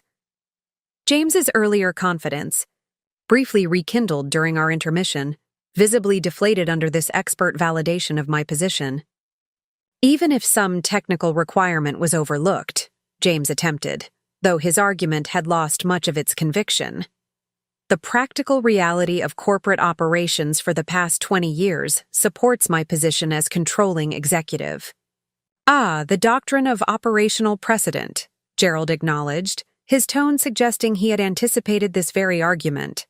"A fascinating area of corporate law, though generally applicable only in cases where ambiguity exists in the underlying documentation." He adjusted his glasses slightly before continuing. "Your father's corporate charter, however, contains no such ambiguity. Section 17 explicitly states that failure to exercise control rights does not constitute waiver of those rights, regardless of duration. The twins exchanged another of their silent communications, raised eyebrows and subtle nods that conveyed their appreciation for the legal precision being deployed. Both were taking corporate law courses at Princeton, and the IEI real-world application of theoretical principles clearly engaged their intellectual curiosity despite the personal implications. "This is all very technical," James dismissed, his frustration becoming increasingly evident. "The business reality is that I have led this company successfully for 2 decades. My vision and relationships have been instrumental to its growth." "No one is disputing your contributions, James," Gerald replied with diplomatic care. "The question isn't about past performance, but about legal authority moving forward. Victoria has chosen to exercise rights that have been legally hers since your marriage rights. Your father deliberately established as a check on executive power. My father never intended," James began heatedly.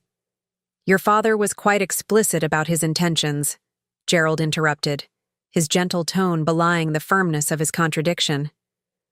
"I know because I discussed them with him at length before drafting these provisions.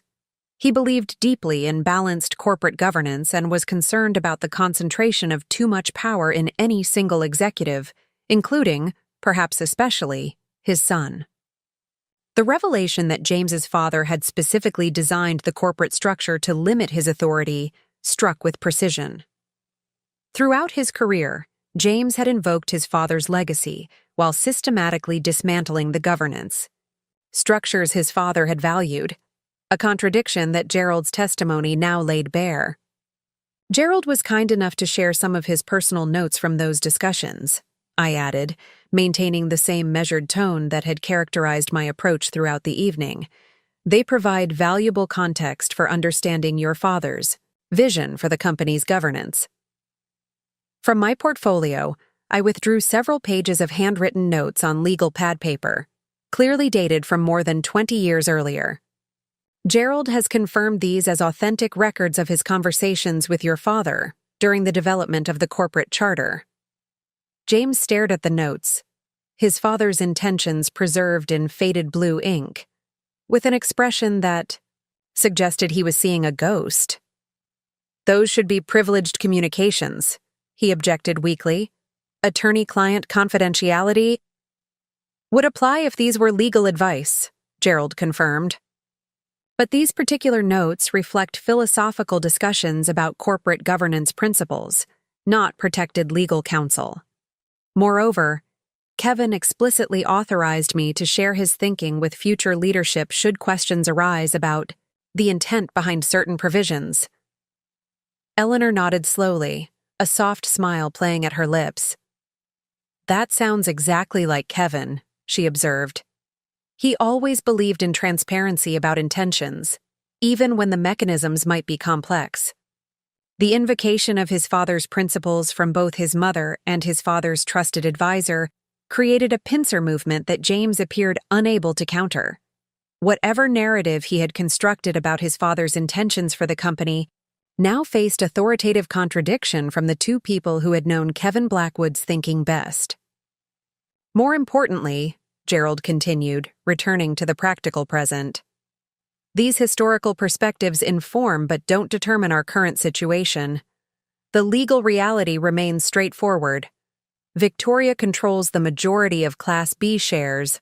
Those shares carry specific governance rights under the corporate charter, and those rights were never validly modified by subsequent reorganizations. The clinical assessment, delivered with the dispassionate precision of an experienced corporate attorney, effectively ended any remaining legal debate. Gerald hadn't simply validated my position. He had closed the door on virtually every potential challenge James might have raised. "So, we're back to Victoria's terms," James concluded flatly. "I prefer to think of them as collaborative solutions," Gerald corrected gently. "Victoria has been exceptionally thoughtful about balancing corporate governance requirements with family considerations and your professional standing." Turning to address me directly, Gerald's expression softened slightly. "I've reviewed the proposed transition plan, and I must say Kevin would have been proud of your approach. It prioritizes company, stability, and ethical governance while acknowledging the contributions of all parties. Quite impressive. The validation from Gerald, not just of my legal position, but of my ethical approach to resolving the situation, carried special weight given his decades-long relationship with the Blackwood family. His approval represented a bridge between past and present, a connection to James's father that implicitly suggested my actions aligned with the original Blackwood vision. Gerald has agreed to serve as interim counsel during the transition, I explained, addressing the family broadly. His institutional knowledge and historical perspective will be invaluable in ensuring continuity while we implement the necessary governance corrections. And what about Matthews? James asked, referring to his personal attorney who had facilitated many of the problematic reorganizations. Gerald cleared his throat delicately.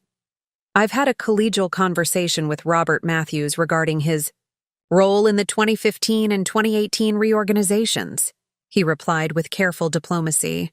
He has agreed that recusing himself from further Blackwood matters would be appropriate given the circumstances.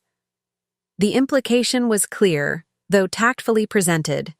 Matthews had recognized his professional vulnerability in having facilitated potentially improper corporate restructuring and had chosen to withdraw rather than face potential ethics complaints.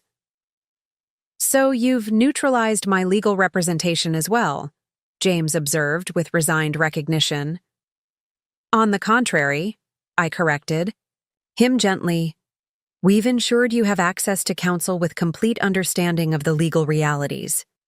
Gerald has recommended several excellent corporate attorneys who could represent your interests during the transition, all with the necessary expertise, but without the complications of Matthew's involvement in the problematic reorganizations.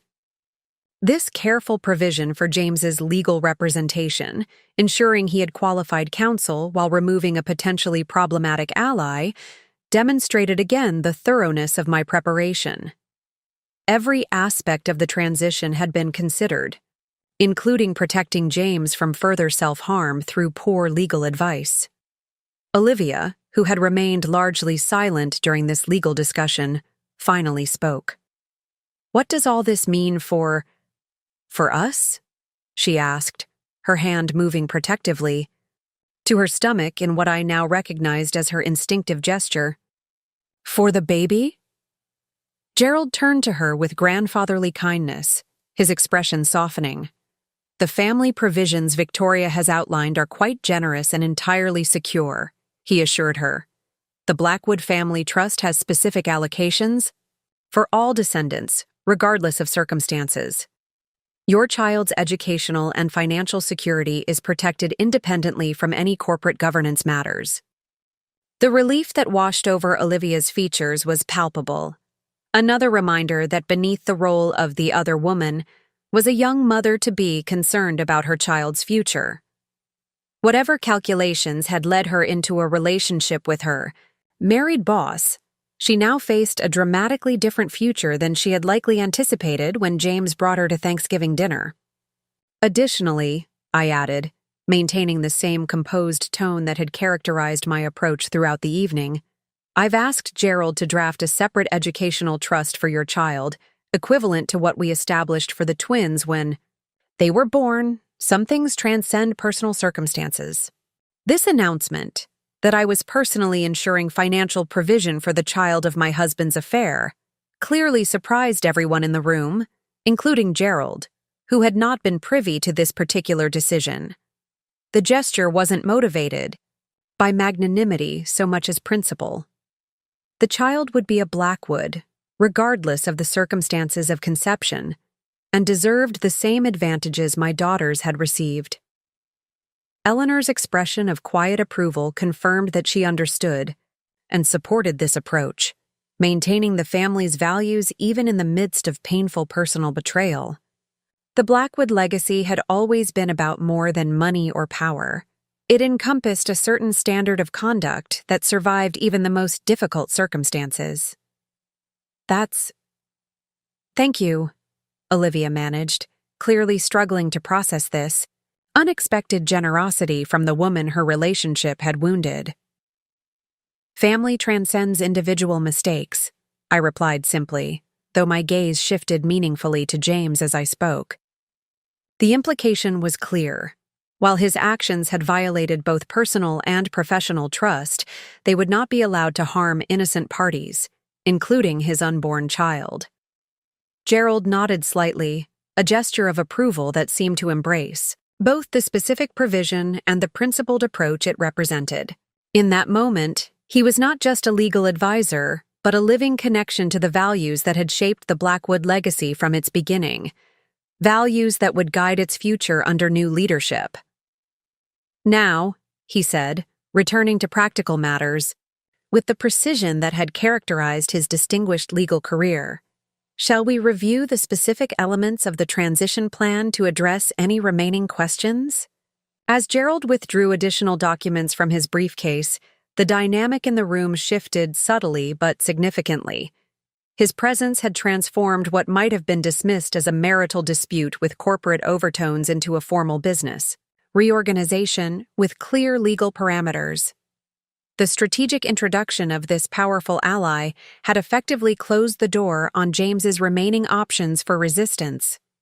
The Blackwood Empire was changing hands, not through emotional confrontation, but through methodical legal process, exactly as the corporate charter had intended from the beginning.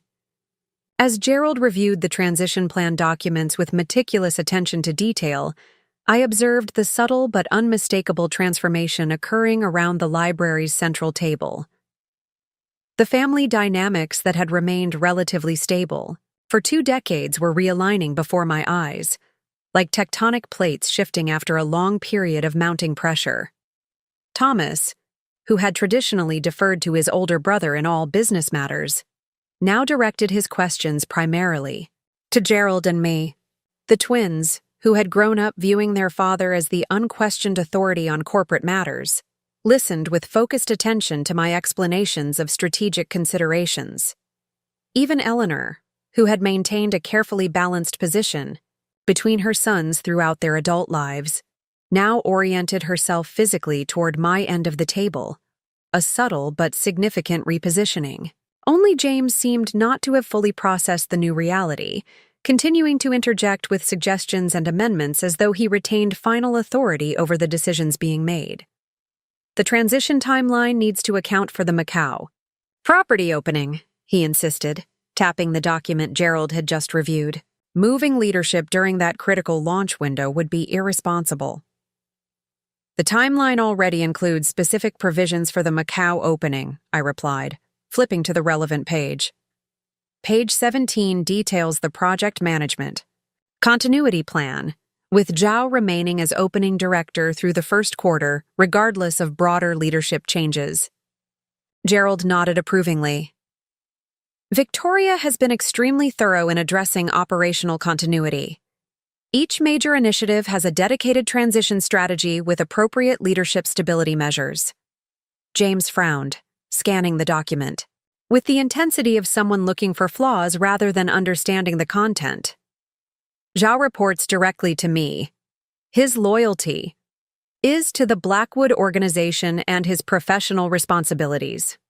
I completed smoothly. I spoke with him last week about the potential organizational changes. He's fully committed to ensuring the Macau opening meets our standards regardless of executive leadership structure. The revelation that I had already secured the commitment of a key director, one James had assumed was personally loyal to him, visibly disrupted his composure. This wasn't the first such revelation of the evening, but it represented another critical support structure he had taken for granted, now proving to be independent of his personal authority. You spoke with my direct reports without my knowledge? He demanded, momentarily abandoning his attempt at collaborative engagement. That's completely inappropriate, regardless of any ownership technicalities. Actually, Gerald interjected with gentle correction, as the controlling shareholder and a board member, Victoria has both the right and the responsibility to engage with key management regarding continuity planning, particularly given the circumstances that necessitated this transition. The legal validation of my actions, framed as responsible corporate governance rather than subversive maneuvering, shifted the narrative yet again, positioning James's objection as a misunderstanding of proper procedure rather than a legitimate grievance. Olivia, who had been following these technical discussions with increasing comprehension, straightened slightly in her chair. "The organizational chart on page 22, she noted, surprising everyone with her detailed attention to the documents, shows the regional marketing directors reporting to a new chief brand officer position instead of directly to the CEO. Is that position already filled?" Her question, professional rather than personal, revealed an attempt to reorient herself toward the business implications rather than remaining focused solely on her relationship with James. Whether motivated by self-preservation or genuine corporate interest, it represented another micro-adjustment to the new power reality. "The position hasn't been filled," I confirmed, acknowledging her question with professional courtesy. "The transition committee will begin interviews next month with the goal of having someone in place by February." "That seems ambitious for such a critical role," she observed, her marketing expertise momentarily overriding her personal circumstances, especially with the Singapore expansion launching its second phase in March. I nodded, appreciating the legitimate professional concern despite the complicated personal context. "You raise a valid point. The timeline is aggressive precisely because of the Singapore considerations. We're prioritizing candidates with APAC luxury hospitality experience to minimize the learning curve." This brief exchange, two professional women discussing legitimate business considerations despite the extraordinary personal circumstances, seemed to crystallize the shifting dynamic for everyone present. It wasn't just that control was changing hands. It was that the entire framework of interaction was being reconstituted around new centers of authority and expertise. James watched this exchange with an expression of confused displeasure, clearly unsettled by Olivia's engagement with the transition plan on professional rather than personal terms. It suggested a dimension to her that perhaps he hadn't fully appreciated, or worse, had deliberately overlooked in favor of her youth and attractiveness. "Perhaps we should focus on the most immediate priorities," Gerald suggested, sensing the tension and redirecting the conversation. "The board presentation on Monday requires several decisions tonight, particularly regarding the initial announcement strategy." I nodded agreement, turning to a tabbed section of the transition documents. "The communications plan offers 3 options for the public narrative," I explained, addressing the entire family rather than just James. "Each preserves the essential corporate stability messaging while differing in how they characterize the leadership change. The deliberate inclusion of the whole family in this discussion, rather than negotiating privately with James, represented another significant power shift. Corporate communications had always been James's exclusive domain, with family members expected to simply follow the approved messaging without input into its development. Option 1 positions this as a long-planned succession strategy, I continued, outlining the approaches Gerald and I had developed. Option 2 emphasizes governance modernization and board-led restructuring. Option 3 focuses on strategic realignment for the next phase of global expansion. All 3 maintain appropriate market confidence while being technically accurate, Gerald added. The choice is primarily one of narrative emphasis rather than substantive difference. James reached for the document with a reflexive gesture of someone accustomed to having final authority over public messaging. "Let me review the specifics." "Of course," I agreed pleasantly. "Though we'll need consensus tonight, as the initial market communication needs to be prepared for release immediately following the board meeting Monday morning." The implicit reminder that his review was consultative rather than authoritative represented yet another recalibration of decision-making authority.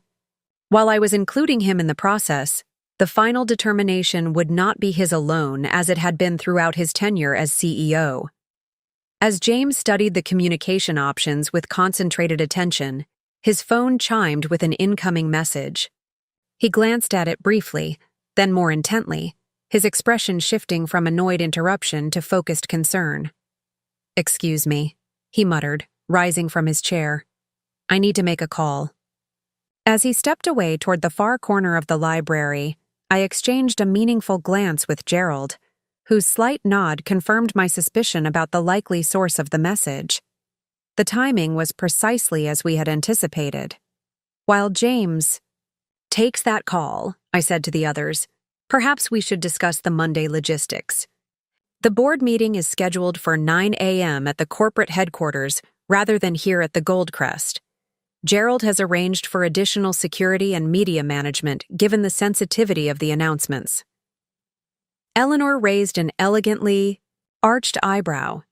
"You anticipate media presence? I thought the goal was controlled disclosure." "It is," Gerald confirmed. "However, certain financial analysts have been monitoring Blackwood trading patterns with increased scrutiny since the Dubai regulatory inquiry became public. The precautions are preventative rather than reactive." Thomas leaned forward, his natural caution emerging. "Is there concern about information leakage before the official announcement?" "We've taken extensive measures to maintain confidentiality," I assured him. "The board members involved in the executive committee deliberations have all signed enhanced non-disclosure agreements, and the financial audit team has worked under strict confidentiality protocols." From across the room, James's voice suddenly rose above his previous hushed tone. "That's impossible," he insisted to whoever was on the other end of his call. "The trading authorization requires my signature. Check again."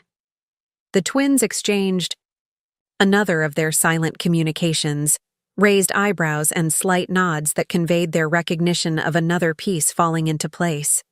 Though they couldn't know the specific details, they had clearly sensed that their father's call was related to our broader strategy. "Is everything all right, James?" I called, my voice carrying just enough genuine concern to maintain appearances despite knowing exactly what was transpiring. He waved dismissively without turning, his attention fixed on his increasingly intense phone conversation. "Just a misunderstanding with the Hong Kong office," he replied distractedly. "Continue without me for a moment." I turned back to the family with practiced composure. As I was saying, the board presentation has been structured to prioritize corporate stability messaging. The regulatory component will be handled in a separate closed session with only essential personnel present. James concluded his call with visible agitation, returning to the table with the rigid posture of someone containing significant stress. "There's been a situation with the Hong Kong Stock Exchange filing," he announced, his attempt at casual concern belied by the tension in his voice. "Apparently, some ownership disclosure documents were submitted without my review." "Ah, yes," Gerald acknowledged calmly. "The Hong Kong regulatory update. That would be the revised beneficial ownership filing required under the new disclosure regulations that took effect last month. Victoria signed those yesterday as the majority controlling shareholder. The deliberate confirmation that I had executed official stock exchange filings as the controlling shareholder, documents that would be public record accessible to financial analysts, investors, and business media, represented a critical escalation in the formalization of the power transition. It wasn't just a family discussion or even a board governance matter anymore. It was now officially documented in international financial markets.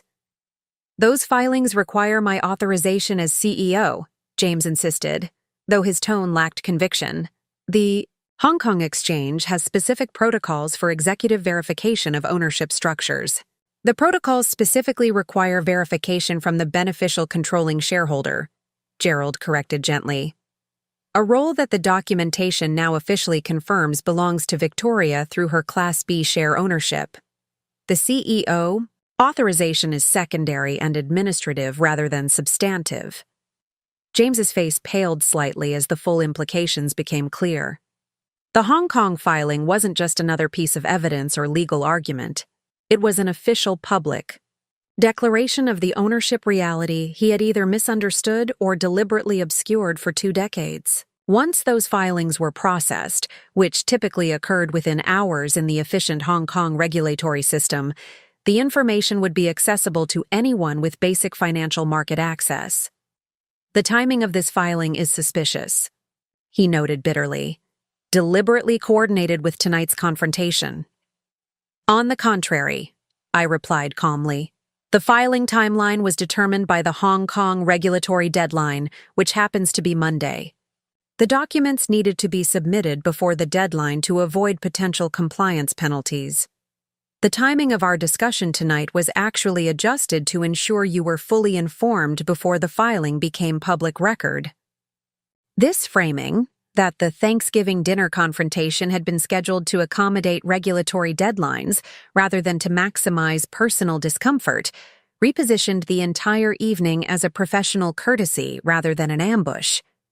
Whether James believed this characterization was less important than how it would be perceived by others present, particularly Gerald and Eleanor, who nodded slightly at this explanation.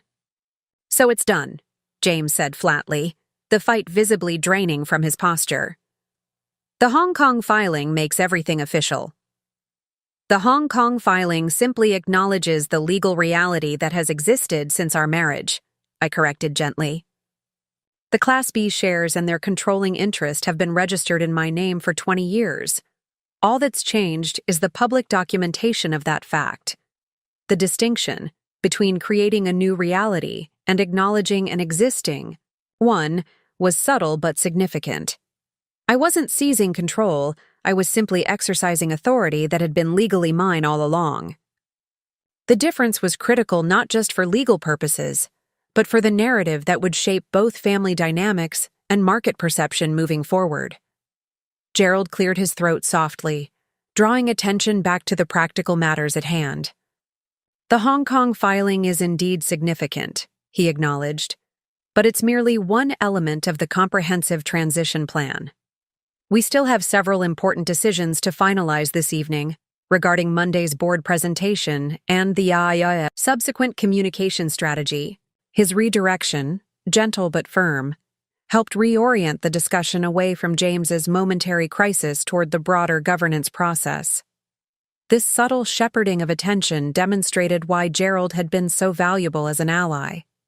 He understood not just the legal technicalities, but the human dynamics that could derail even the most carefully planned transitions. James sat heavily in his chair, reaching for his water glass with a hand that trembled almost imperceptibly.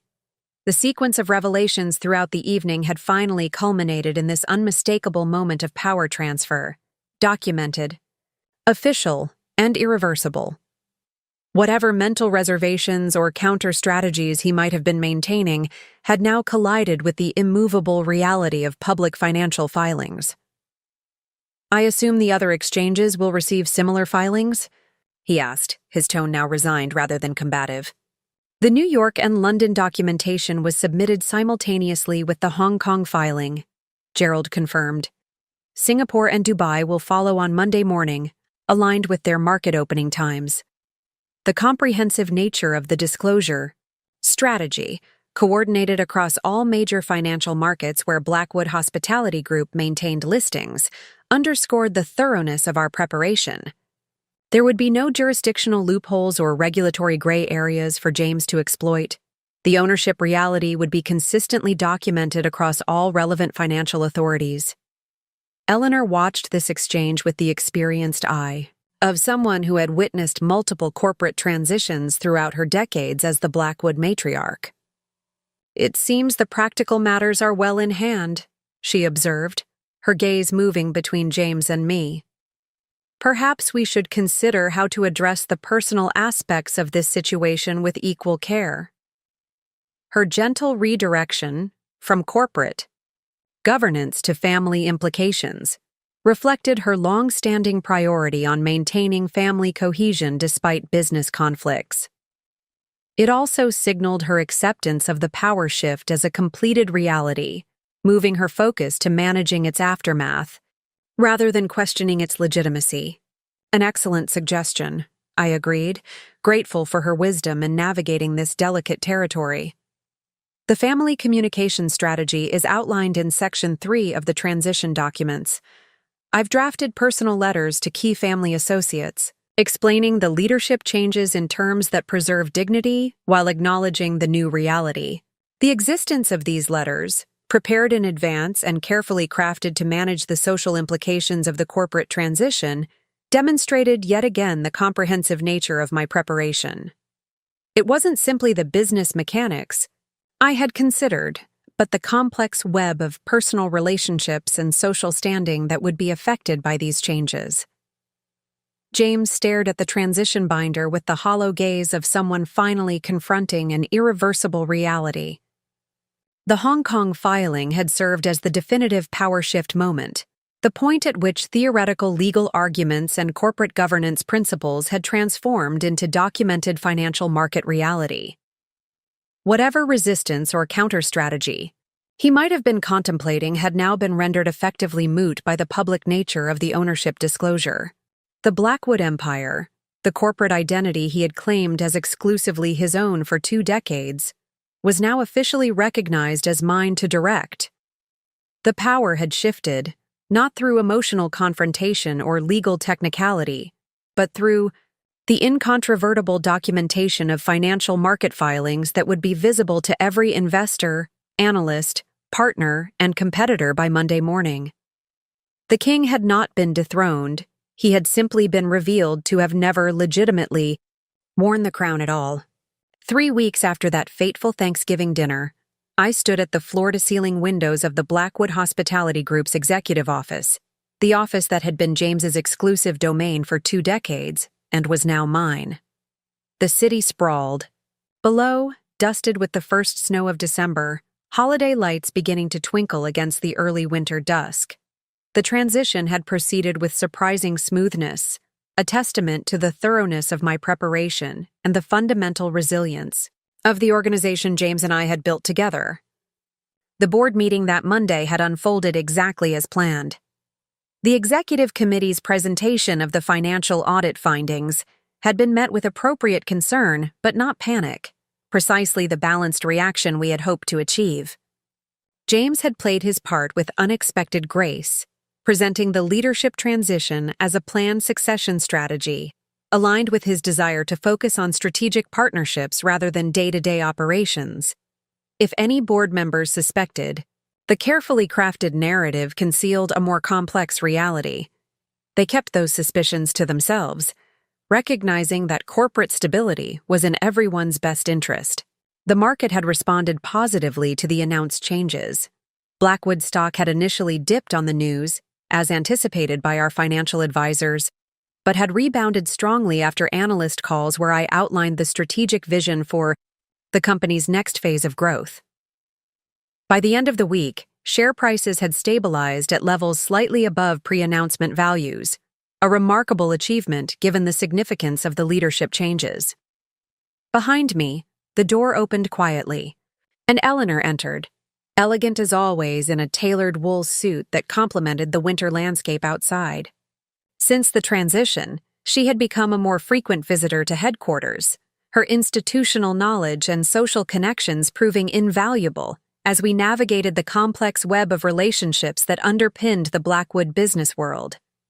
The Tokyo Partnership Agreement arrived, she announced, placing a leather portfolio on the desk. James's desk once, now mine. Though I'd already commissioned a replacement better suited to my proportions and preferences. Signed by Nakamura himself, with a personal note expressing his confidence in your leadership. I smiled slightly, appreciating the significance of this endorsement. Hiroshi Nakamura, the notoriously traditional Japanese hotel magnate, had been one of James's most jealously guarded business relationships. His willingness to not only continue but enthusiastically expand our partnership under my leadership represented another domino falling in the establishment of the new order. I understand James met with Sheikh Abdullah in Dubai yesterday, I noted, turning from the window to face Eleanor directly. How did that go? She nodded, settling into one of the visitor chairs with the ease of someone who belonged there. Surprisingly well, according to Thomas, who joined them. James was professional and focused on the partnership aspects as outlined in the transition plan. The sheikh apparently remarked that he was pleased to see Blackwood embracing a more balanced leadership approach.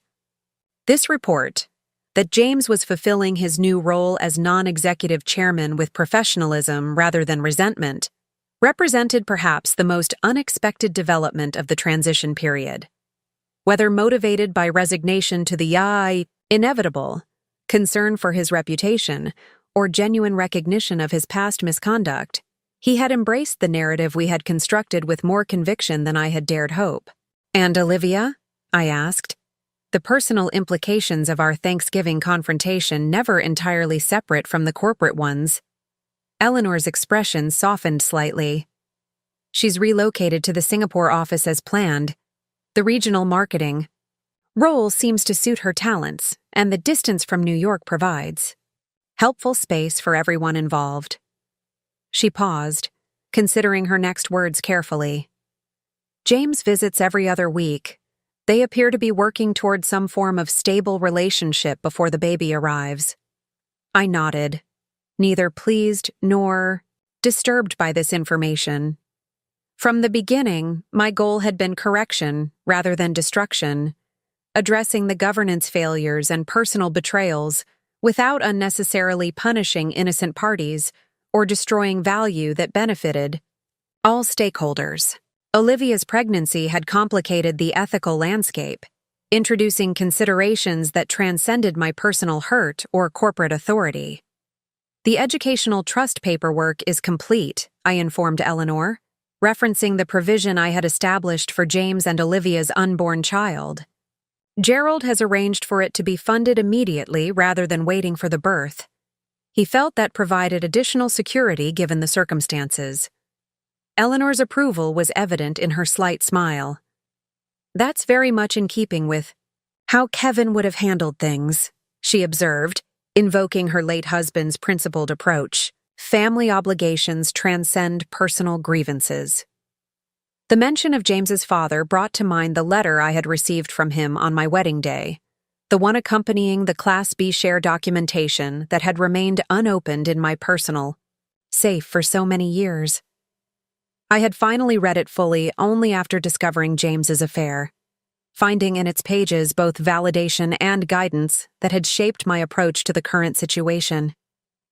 "I've been reflecting on something your husband wrote in his letter to me," I said, moving to sit across from Eleanor rather than behind the imposing desk. "He said that true power lies not in control but in cultivation, in nurturing something that outlasts your direct involvement." Eleanor nodded, her eyes bright with recognition. One of his favorite principles. He believed businesses, like gardens, flourish best with attentive care rather than domineering control. It's why he structured the company with distributed authority rather than concentrated power, despite the prevailing corporate wisdom of his era. James never fully embraced that philosophy, I observed, stating what we both knew but had rarely articulated directly. He viewed leadership as command rather than stewardship. A perspective that served him well in certain contexts but limited his vision in others, Eleanor agreed diplomatically. "My son has many strengths, but balanced perspective has never been among them." The gentle critique, from a mother who had consistently supported both her sons while recognizing their limitations, carried a weight no harsher assessment could have achieved. It also reflected the remarkable recalibration of family dynamics that had occurred since Thanksgiving, with truth now acknowledged where fiction had previously prevailed. "The twins arrive home from Princeton this weekend," I noted, transitioning to more immediate family matters. "They've asked for a family dinner on Sunday, all of us, including James. They feel it's important to establish a new normal rather than pretending the past month hasn't happened." Eleanor's approval was evident in her slight nod. "They're showing remarkable maturity. It can't be easy navigating their father's choices and their parents' changed relationship, especially while managing their academic responsibilities." "They're their grandfather's granddaughters," I replied with a smile. "Principled, pragmatic, and surprisingly adept at separating personal feelings from practical necessities.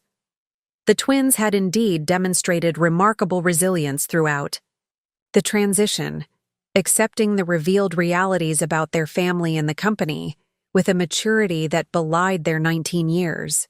Their primary concern had been ensuring that the Blackwood legacy they would someday inherit remained intact, despite the governance corrections and leadership changes, a perspective that aligned perfectly with my own priorities. A soft chime from my computer announced an incoming video call from the Singapore office.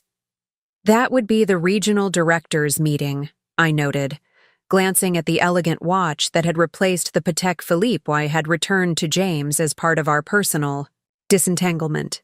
Would you like to stay? Eleanor rose with graceful efficiency. I'll leave you to it. I have a foundation meeting downtown anyway. She paused at the door, turning back with an expression of quiet appreciation.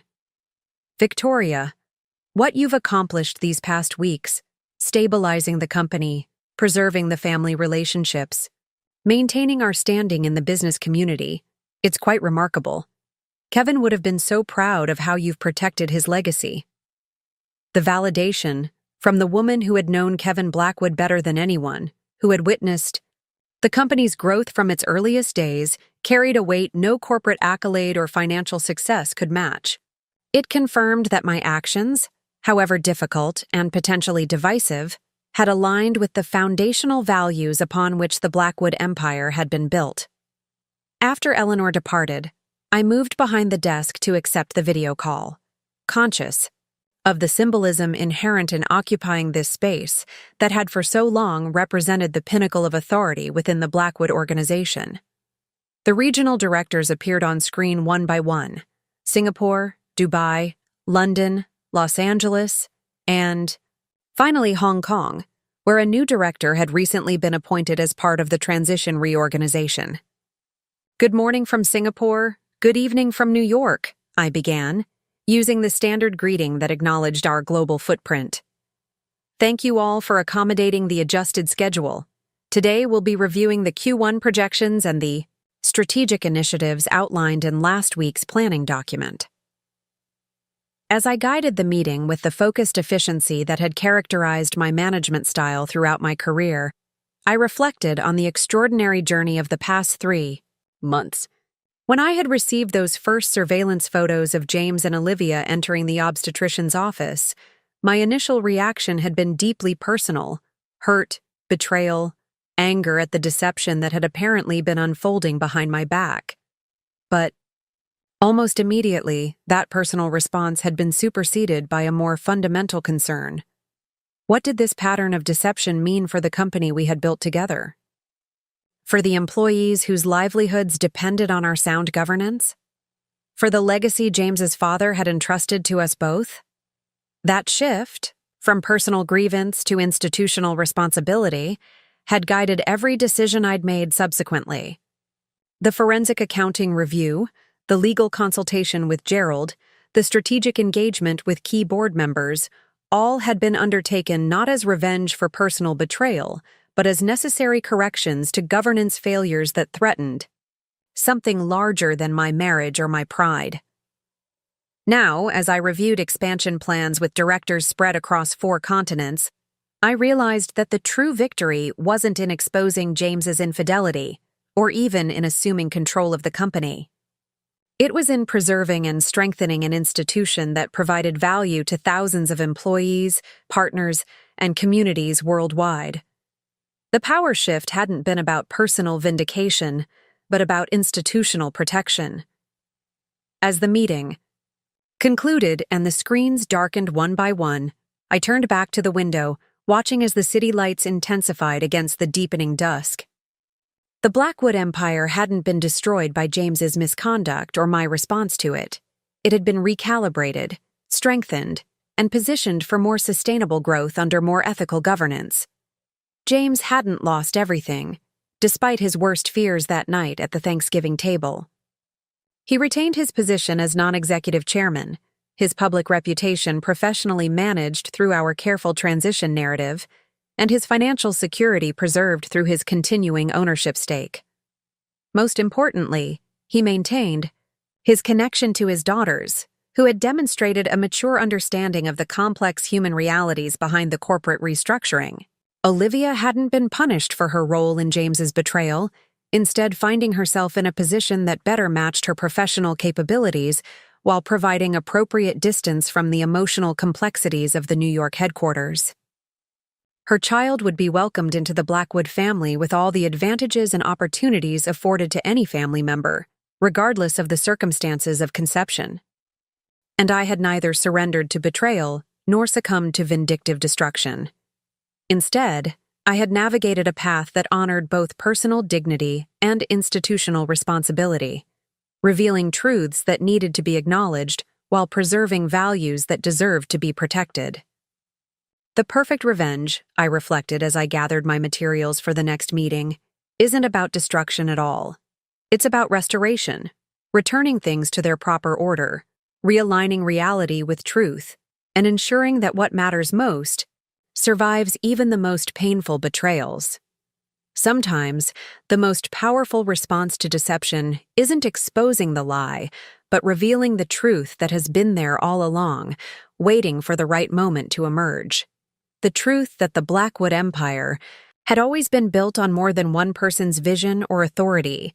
The truth that governance matters more than titles, that principles outlast personalities, and that legacies are built on foundations stronger than any individual's ambition. As I left the office to meet with the design team for the new Paris property, a project that would now proceed under my direct vision rather than James's reluctant approval, I carried with me not the bitter satisfaction of revenge, but the quiet confidence of restoration. The betrayal that had begun this journey had led not to destruction, but to renewal, of the company, of the family's values, and of my own understanding of power and its proper application. The empire hadn't fallen. It had simply returned to its true foundation, stronger and more authentic than before. And in that transformation lay the most perfect revenge of all. Not the destruction of what had been, but the revelation of what should always have been. The Blackwood legacy would continue, not despite this chapter, but because of it. Built now on truth rather than fiction, on shared vision rather than singular control, on the principles that had always been meant to guide it. Sometimes the most devastating response to betrayal isn't matching deception with destruction, but meeting it with truth, dignity, and the patient revelation of reality that has been there all along, waiting to be acknowledged. Up next, you've got 2 more standout stories right on your screen. If this one hit the mark, you won't want to pass these up. Just click and check them out. And don't forget to subscribe and turn on the notification bell so you don't miss any upload from us.